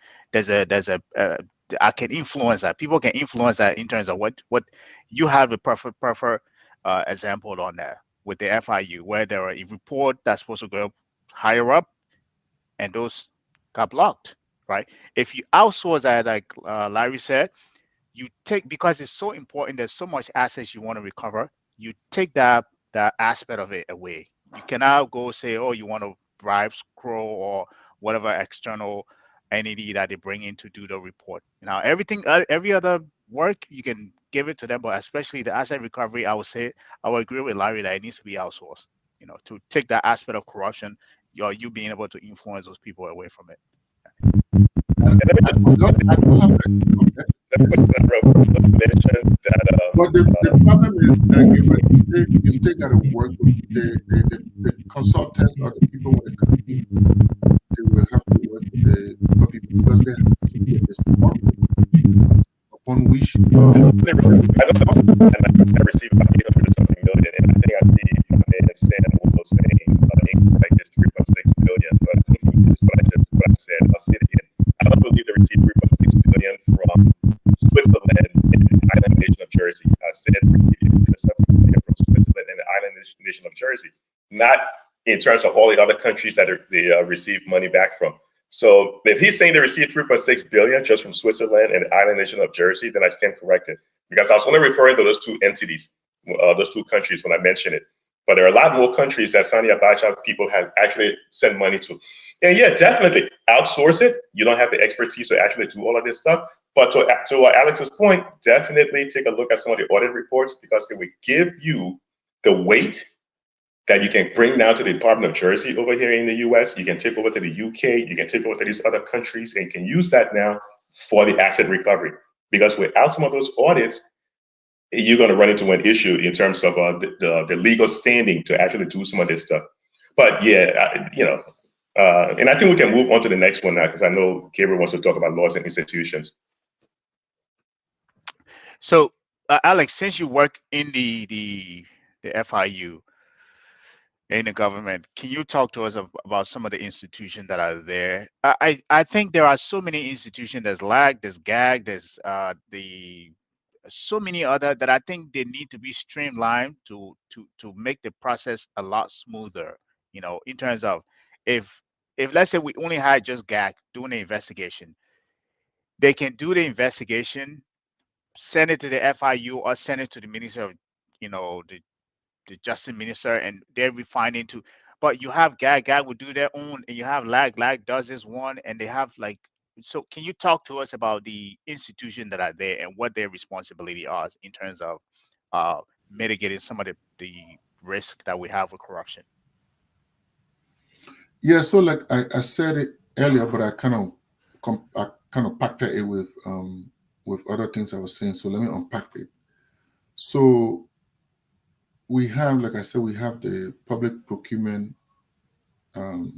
Concession Commission that sort of sit over most, even though procurement is centralized to every ministry does its own procurement, but there is a Public Procurement Concession institution that sits there. It has this law, it has this regulation for government entities to follow with procurement, purchasing things for government, whatever, building, or even contracting, right? Governments is entering into contract with another multinational or whatever. There is an interministerial committee that is set up to look at it. If it has to go to the national legislature, it goes there. So that process is there, all right. And even entities in Liberia also follow. All entities are supposed to follow the procurement process, whether it doesn't even go to the PPCC for no objection. That okay, there's certain threshold that goes to the PPCC for. So it's the same way with international projects. Then I also talk about the internal audit agency that conducts internal audit and conduct pre-audits even before certain transactions are taking place. They are into the ministries, but it's a separate entity altogether by itself, has its own law, and it's a second internal auditors to the different, especially the high-profile institutions. It may not be all of the institutions of government, but some of the high-profile ones. Then, like I said, we have the GSC that does the post-audit. The GSC does the audit based on, the laws and the standards on how it select the type of audit it will do, how it will select the kind of institutions it will audit, how long the audit will be, the scope of the audit, and things like that. Those things are guided by law. That's compliance, that's audit. On the investigation side, you have the LACC, the Liberal Anti-Corruption Commission, that does corruption audit. And as you know, recently the anti-corruption law was revised, and now one of the revision was for the Anti-Corruption Commission to have ability to go directly to court without going to the Ministry of Justice. Initially, they will go to the Ministry of Justice first, if to go prosecute the case, and if the Ministry of Justice did not act within 90 days, then they can go directly to court. But even that state created conflicts, right? So now they have that by law, they have the flexibility now to go directly to court. The same way police can go directly to court, other institutions can go directly to LACC, can go directly to court. Okay, in that process too, you have the Financial Intelligence Unit, but it's now the Financial Intelligence Agency. The law was recently revised. They follow the money. They sort of follow the money in doing this. But like the GSC, like the RAA, even the PPCC, the problem is, like I always say, I will sound like a broken record. The problem is the enforcement and the political will to allow the processes, the institutional to do their work, right? You will see that basic thing, like even with the police, basic thing like traffic control. Why will you have a country where people are driving on the opposite side of the road and nothing is done?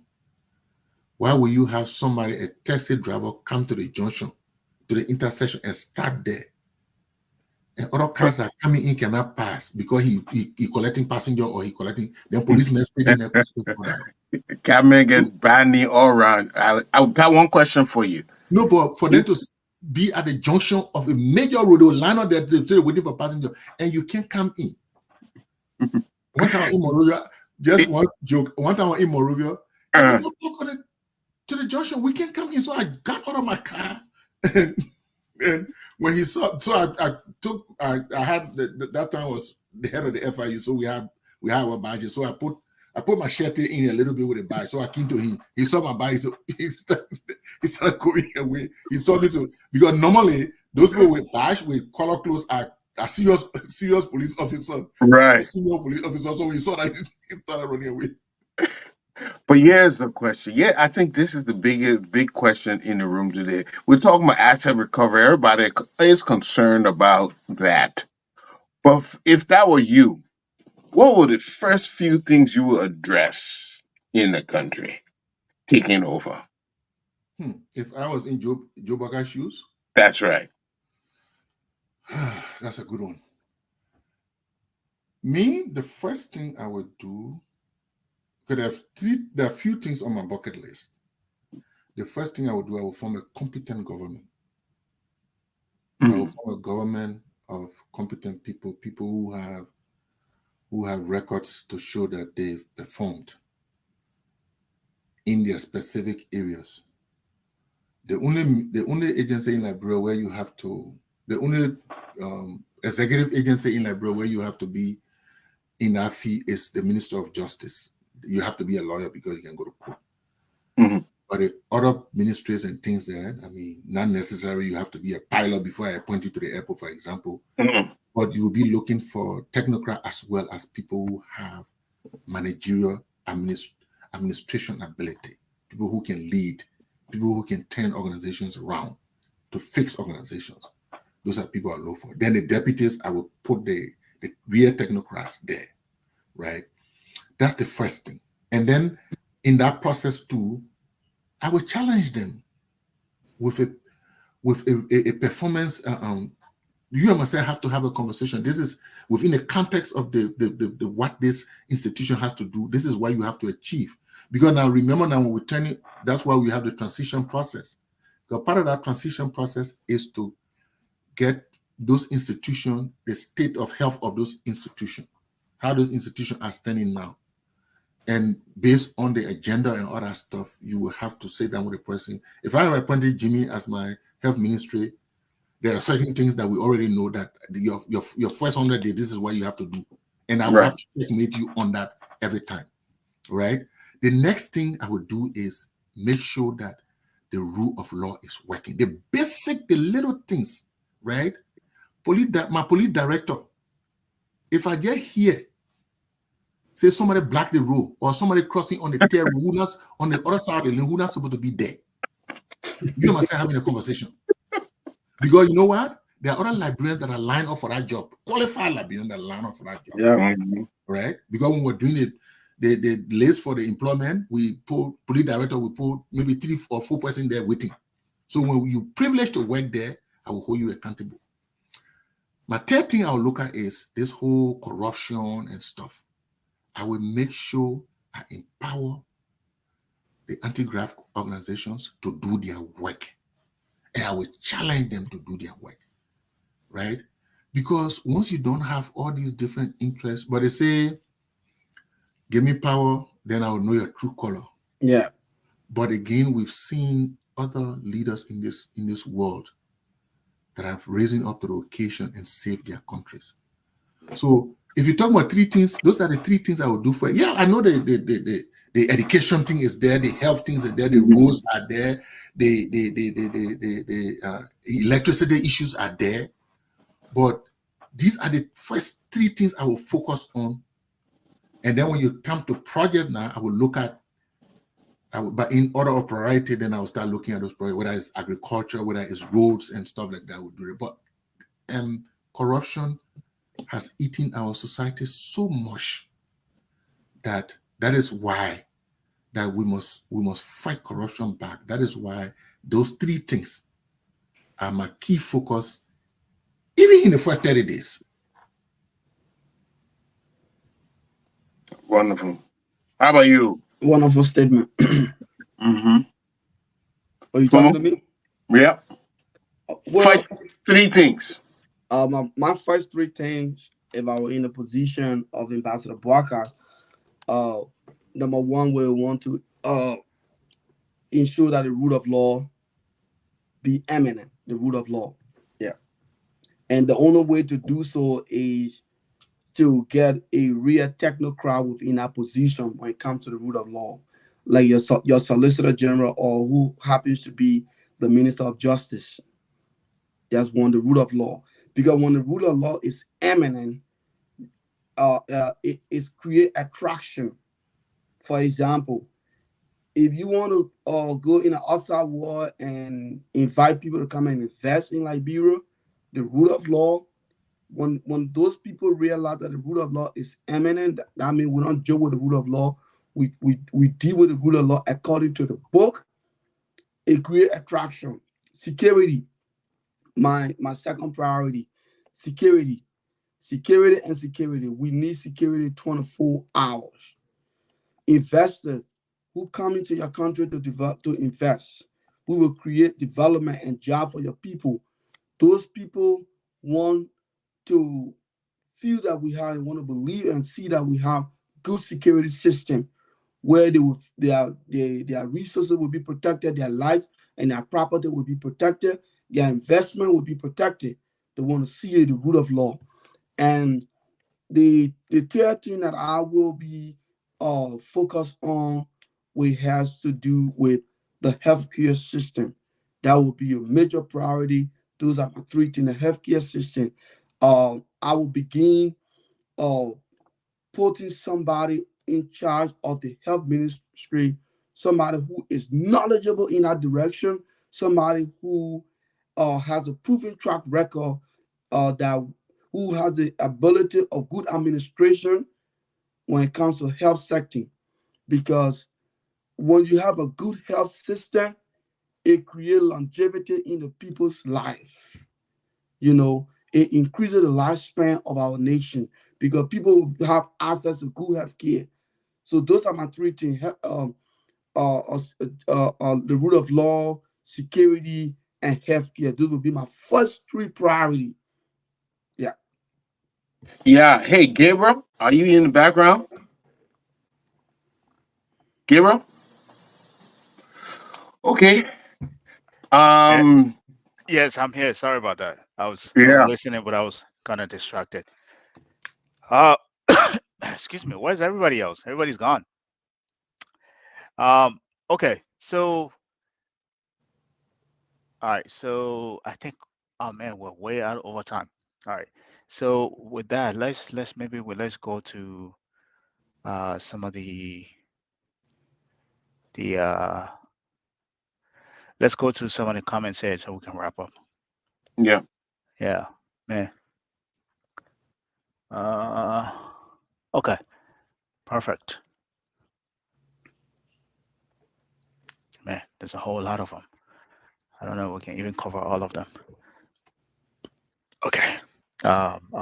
Just going Yeah, for the top. Gabriel, just pick one or two or three specific ones. Yeah. Yeah, yeah, yeah. Yeah. I see some good comments here by Director King. Yep. He's an expert in law enforcement. Who's that? And Charles King? Charles King, that's right. Yeah. Yeah, Can you? Charles, You have? Charles I King think is you have making the some good ability to stuff. bring those up, right? You can. Can you do that? Yes, I can do it. I can do it. Let me try to bring this one up. Okay. Okay. So before he left this comment. He said, "Sorry, I can't listen anymore. You cannot get this and cannot get that." So a lot of things we were saying we could get it, but his sources and professional associates say otherwise. He said you have the internet laws of communicating any illegal activity between nations, money laundering, and tax evasion through the banking system, just to name a few. But anyway, for your information, the mafia was taken down by via Taxation. tax evasion.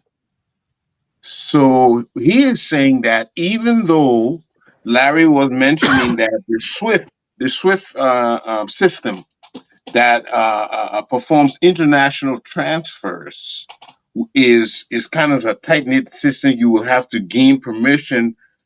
But he's saying here that look, they even took down the mafia, you know, um, when they were ready. So somehow, and no matter what they're doing, um, there will be a way to take them down. I think that's what he's. And Sam Willow made some good comments. Excuse me, sir. Hmm. Bring that statement back from King. Okay, let me do that. King wrote, I mean, a lot, but I think that that statement captures all the thing he wrote. And then after that, we'll Mhm. get to Samuel. Yeah. Okay, so I understand what King is saying, right? Uh, so King is alluding to the fact that it is easy to do these things as then we are sounding. I won't pick on a particular person Hmm. on the show, but then we are sounding that, oh, The king is like, oh, we can't do that, we can't get this, we can't do this. It's like it's like there's so many obstacles. So I agree with him that these things can be done. For example, let me not go to the money laundering side, but let me just pick the procurement side of things.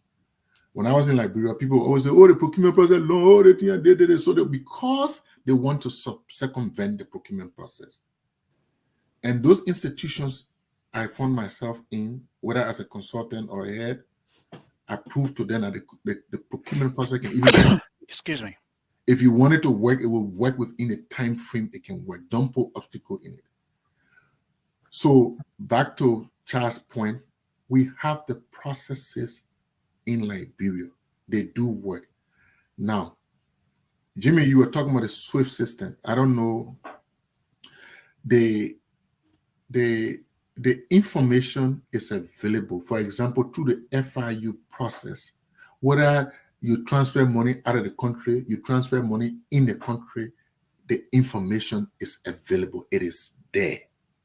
The FIU, through its law, can gain access to it in conjunction with the financial institution. It is lawful by law and regulation for the financial institution to submit certain reports to the financial intelligence. It's all around the world. It happens all around, no matter whether you use SWIFT, whether you use ACH, whether you use Cash App. In fact, there's some things that ring red flag when we're talking about the product is risky. There are certain products that are considered risky.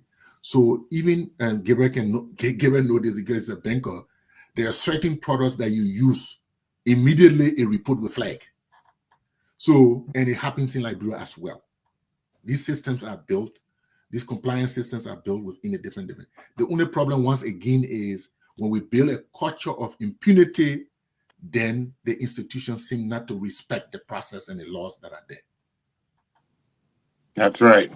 That pretty much sums it up there. And if we go to another comment here, I think Wallow, what comment? Sam Sam Wallow. Wallow. Yeah, I think he was saying that Do you it see is the comment? very, yeah, it's very necessary to go after asset recovery. We shouldn't overlook it. And let me come to his statement here. I'm gonna come to his statement here. Where's that one? Right Yeah, here. he had two statements there. I think. I was looking for the other one. He said, this is when he said Nigeria had recovered 3.65 billion from asset recovery. Of course, Nigeria, is an oil-rich country, but he's trying to say we shouldn't. It's not negligible amount of money out there that we might be able to recover and use for development. That's Liberia's budget 4 years. Yeah. Yep. That alone.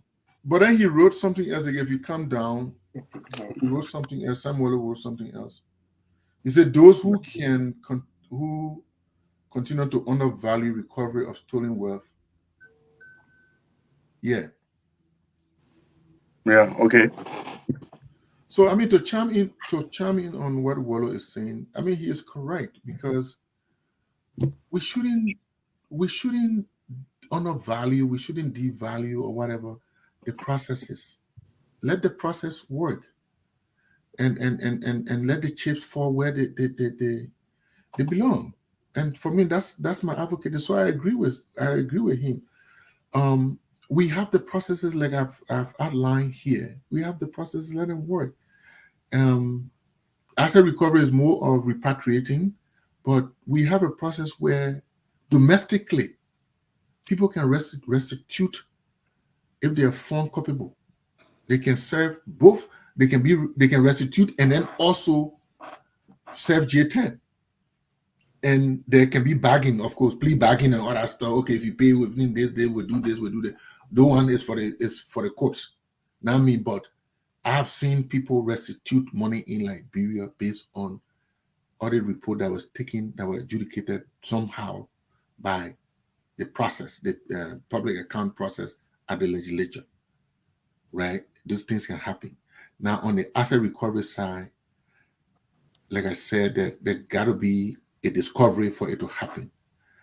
I always say that we have the institutions, we have a good level of capacity. They think of not trusting our people. It is because we have not enforced the rules, and the things that we do, they are not taken to the court. All right, all these investigation, all these audit, they don't end up in court. They don't end up to conviction because we stop the process in the back at every point of the value chain, right? If GSC does all its way, FIU or LSC does all its way, end up in the Ministry of Justice. If the Ministry of Justice decide to step on it, the Ministry of Justice step on it, right? So it doesn't go further. And that's why you saw that some of the confusion between LSCC and the Ministry of Justice, that's what it was about, because the Ministry of Justice was not taking action on, they were not doing the prosecution. So these things are there. Yeah, I will agree that the asset recovery thing, we may want to bring consultants, but you have to use the institution, because what are you going to recover asset on?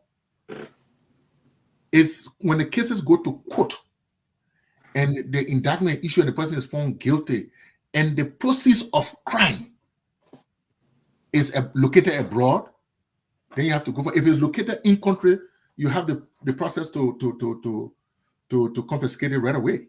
The local process to confiscate it is there. The laws are there. But when it goes abroad, through bank account or through property bill, and then you have to use things like mutual legal assistance and those kind of things, processes to do it. You got to use on-poll and all this kind of thing to bring that thing, and then you got to use specialized people to do it. Now, if we don't have the specialized expertise on the ground in Liberia, yes, then you can bring expertise. Let me say something. I heard you talking about consultant and expert, which is good, but this is how I see it, right? The country people got a parable, like verse says, you can take the cow to the river, but you don't force it to drink. Yeah, that's straight. That is to say that whether we use the local people on the ground, I trust Liberians. We are very smart people. Whatever we decide to do, we're able to do it at our best. But it's the willingness of the authority up there. So inviting experts and consultants to come on the ground when it comes to the anti-corruption or asset recovery or investigation or at any level of governance. But the willingness, because those consulting and expert that you bring in to aid you in the process of asset recovery and investigation or whatever it is, they are just there to make recommendation at the end of the day. It left with our government, our people in authority, to be able to enforce the recommendations that will be made by the experts and consultants.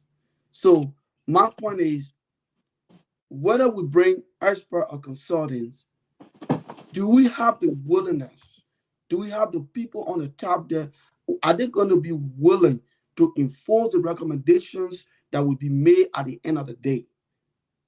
That's the biggest question. Mm-hmm. Our people going to be willing? So it is a challenge for this incoming government. Ambassador Boaka and his team will need to have the willingness, because the people have entrusted them with their will and say, we believe in you, you're going to deliver for us. So Ambassador Boaka and his team, they need the willingness, because no matter who you bring anybody from any part of the world, the best auditor from anywhere in the world, that auditor just going to come up with his or her view and say, this is what we have seen and this is what we are urging you to do. These people need to go to court to prove themselves innocent. This is it. But do we have the will? Will the government and its officials have the will to prosecute, to do asset recovery? It's just the will. So that's where I come up with, hey, are you guys going to be able to do this? This is a big deal. We have seen where auditor have gotten killed. Nothing has come out of it because they came out with a book. They came up straight to make sure everything get implemented. So this has to do with life too, because I mean, some of those people that are going to be auditing, man, it's not going to be easy. I see them on radio and saying, I ain't got property nowhere over the world. Yo, check about it. Because you know what? We have come out to openly start saying we're going to audit you, we're going to investigate you. So they have begun confiscating all of those stolen worth, those stolen resources, thinking like, well, I have placed it in areas that nobody will know about. Yeah. Okay. But Here's a it's the will. question. It's the will. Here's a question, Alex. Alex, I think they're answering you this question directly. Sorry, this is the one I meant to. Actual factual. Oh, what Which happened? one? You move it from I the. took it off. Okay, There it okay, is. all right.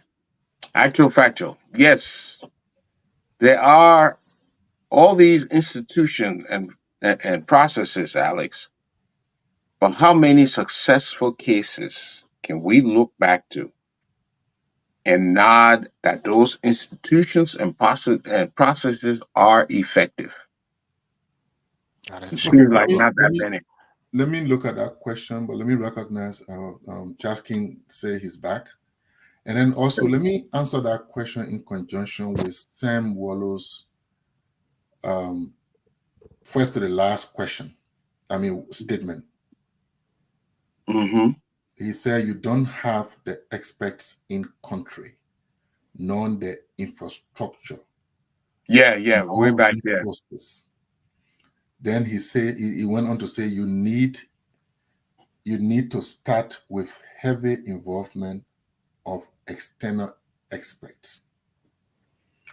So to answer both Sam and actual factor, and I'm sure my man Charles King will be interested in this as well. Look, let me say this and say this again.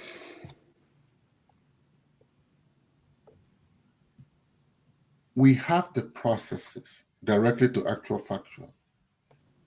The problem we have is enforcement because of lack of the political will at the top, whether it's the president and or the national legislature, and to another extent, the judiciary to prosecute. I mean, to hear the cases. Take for example, when the government asks the U.S. When the government Liberia asks we are asked the U.S. government for help in the 16 billion and 25 million mop up, but then he formed the PIT, the Presidential Investigation Task Force, which was comprised of 4 institutions: the LACC, the FIU, the National Police, and the NSA, National Security Agency. Crow, the U.S. government brought in Crow to do their own part. And when we did our own part, in our first press briefing, I said that we have the local people to do the work. And the next day, Jimmy, I was all over the news. I was all in the gossip corners. Oh, this, oh, that. We ain't got the capacity. Oh, that, the man did, the man that. But we were able to, at the end of the day, prove that we could conduct an investigation, not only conducted, but with heavy, what you call it, for lack of a better word, secrecy or confidentiality.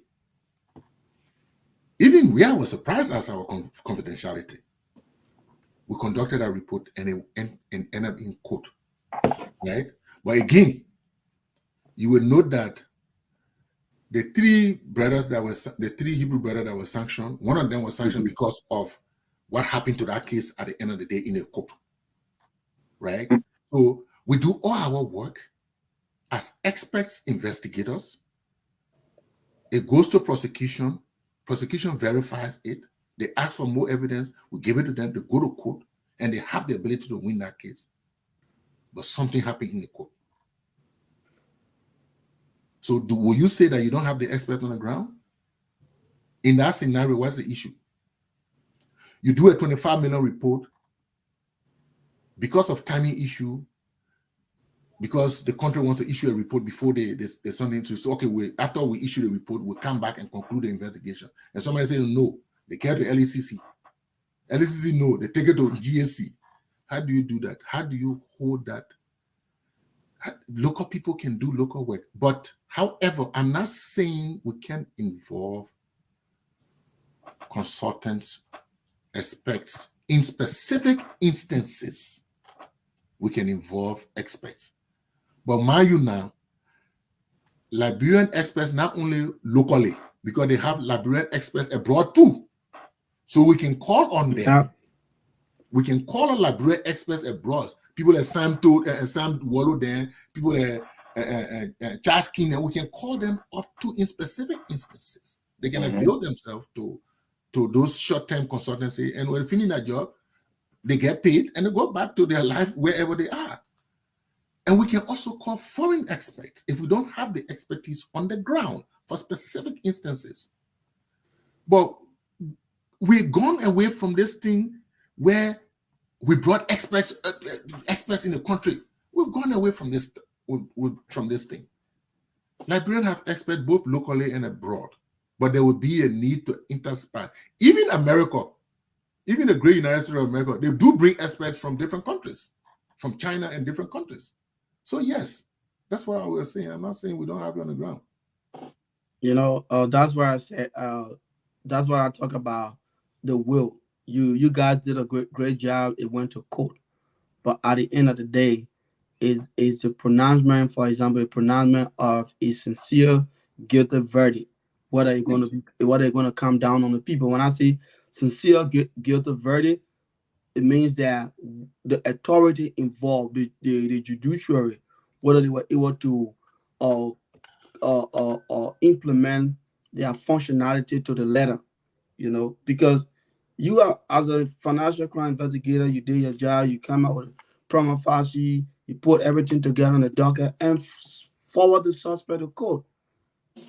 That's where the court takes it from. The court is the final people, the final adjudicator to say, well, the case you brought down here, we are tried it fairly. This person is found guilty or not guilty, So it's not like you didn't do your job. You did your job to the letter, but you are not the final sayer to say, well, these people are guilty. You just did your job, and you sent it to court. But again, take the cow to the river. Whether the cow drown the water or not is up to the cow. Kezo, I'm just giving that as an example, but yeah. Actual Factor was right? Because I didn't capture, I didn't speak on that. He was right because the whole value of what we do in investigation, whether it's financial crime, whether it's law enforcement, whether it's whatever, the whole value at the end of the day, especially in financial crime investigation, to recover proceeds of crime. That is to say, that case there must be investigation, there must be prosecution, indictment, there must be a guilty verdict, and then that will lead to what? Asset recovery. Now, any country that is not doing that is not effective. No. And Liberia is not effective. It's not meeting the effectiveness compliance. And Liberia is not meeting the effectiveness compliance. Of course, we know that. Because even in as a head of the FIU, I was amazed that all the numerous reports we sent out to the different institutions, whether it's LRA, Liberia Revenue Authority, whether it's LACC, Liberia Anti-Corruption, whether it's the National Police, whether it's the NSA, how many times have we heard that? Only two times have we heard that FIU cases. In fact, the FIU assisted, do assist prosecution in quote, right? LSCC does the same thing. So how many of them? So I agree with actual factual. But it has nothing to do with whether that expert did it or that foreign expert did it. Because foreign expert, for all I care, foreign expert can come and do it. It can go to it may not go, it may not see the day, and where you say the car will not drink the water, right? Yeah, you carry to the river, you're not going to Yeah, force it it will to not drink drink. the water. Whether that expert do it or whether that brain do it, the car will not drink the water if you carry it to the river. You can't force it. You can force it. You got to Of will course, if it. we like the expertise, we'll bring expert, but stay, the process has to work. The process is not working because there is no political will to allow the process to work. Or what we said, the rule of law is not being effective. It's not effective. You can bring all the heavy lifter. Now it's a challenge to Ambassador Barker's government.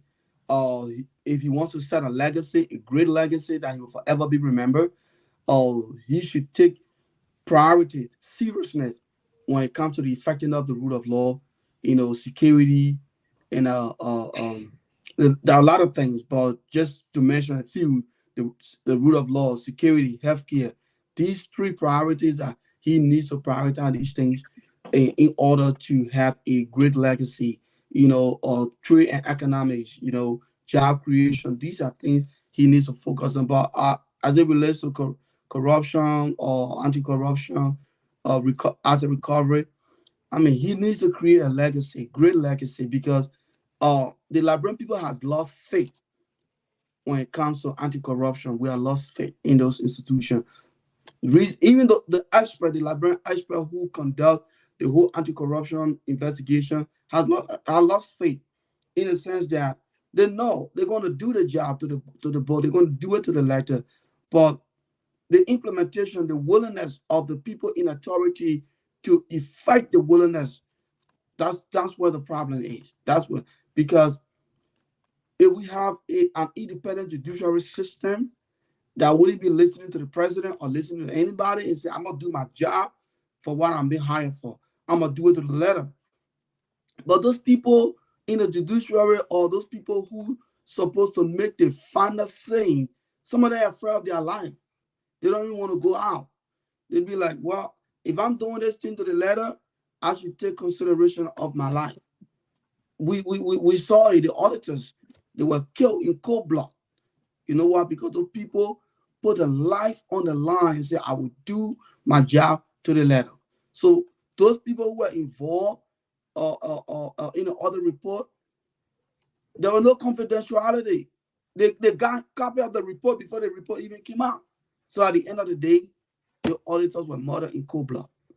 So, confidentiality should be taken very seriously, and the rule of law should be taken very seriously, and it should be implemented to the book. And those people who are responsible to implement the rule of law to the book, their security should be prioritized. Yeah, to the greatest extent. All right, gentlemen, I Yeah. think we are well over time.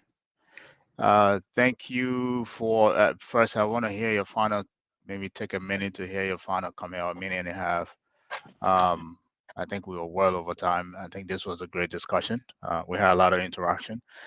Um, so I want to hear your final thoughts before we wrap up. Um, uh, any of you guys can go first. All right. let me comment. Gentlemen, I want to say thank you again for the opportunity that we all can sit here and brainstorming and share our views and ideas as it relates to our motherland, Mama Liberia. Liberia is one of the only thing that we all have in common. So that's why we all are here, to ensure the security of Liberia, to protect Liberia economically, financially, in every area, socially, whatever.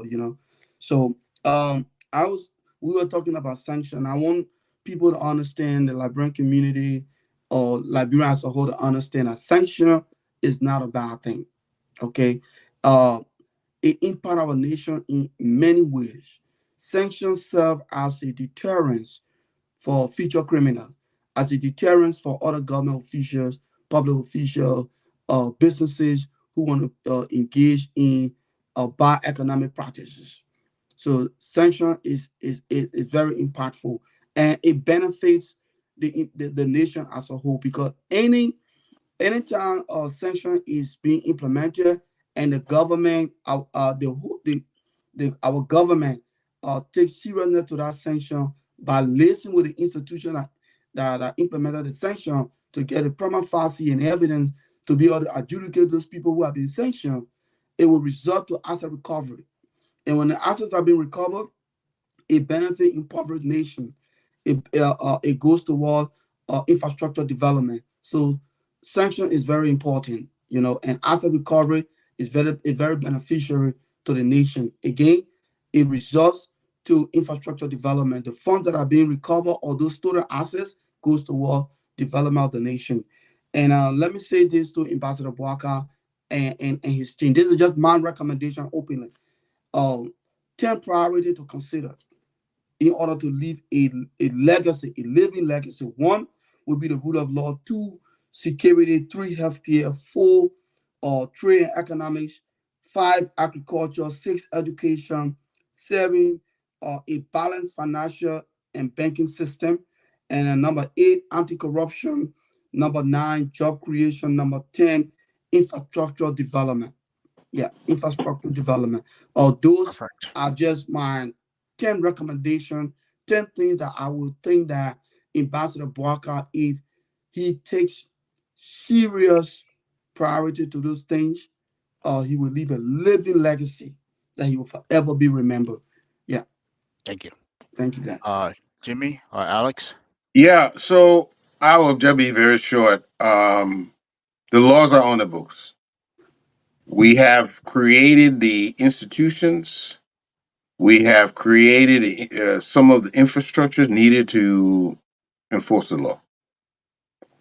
So going in, definitely we'll have to do then what it requires is some strengthening and putting in ways of measuring the enforcement of the law so that if it's not being done, you can take the necessary action.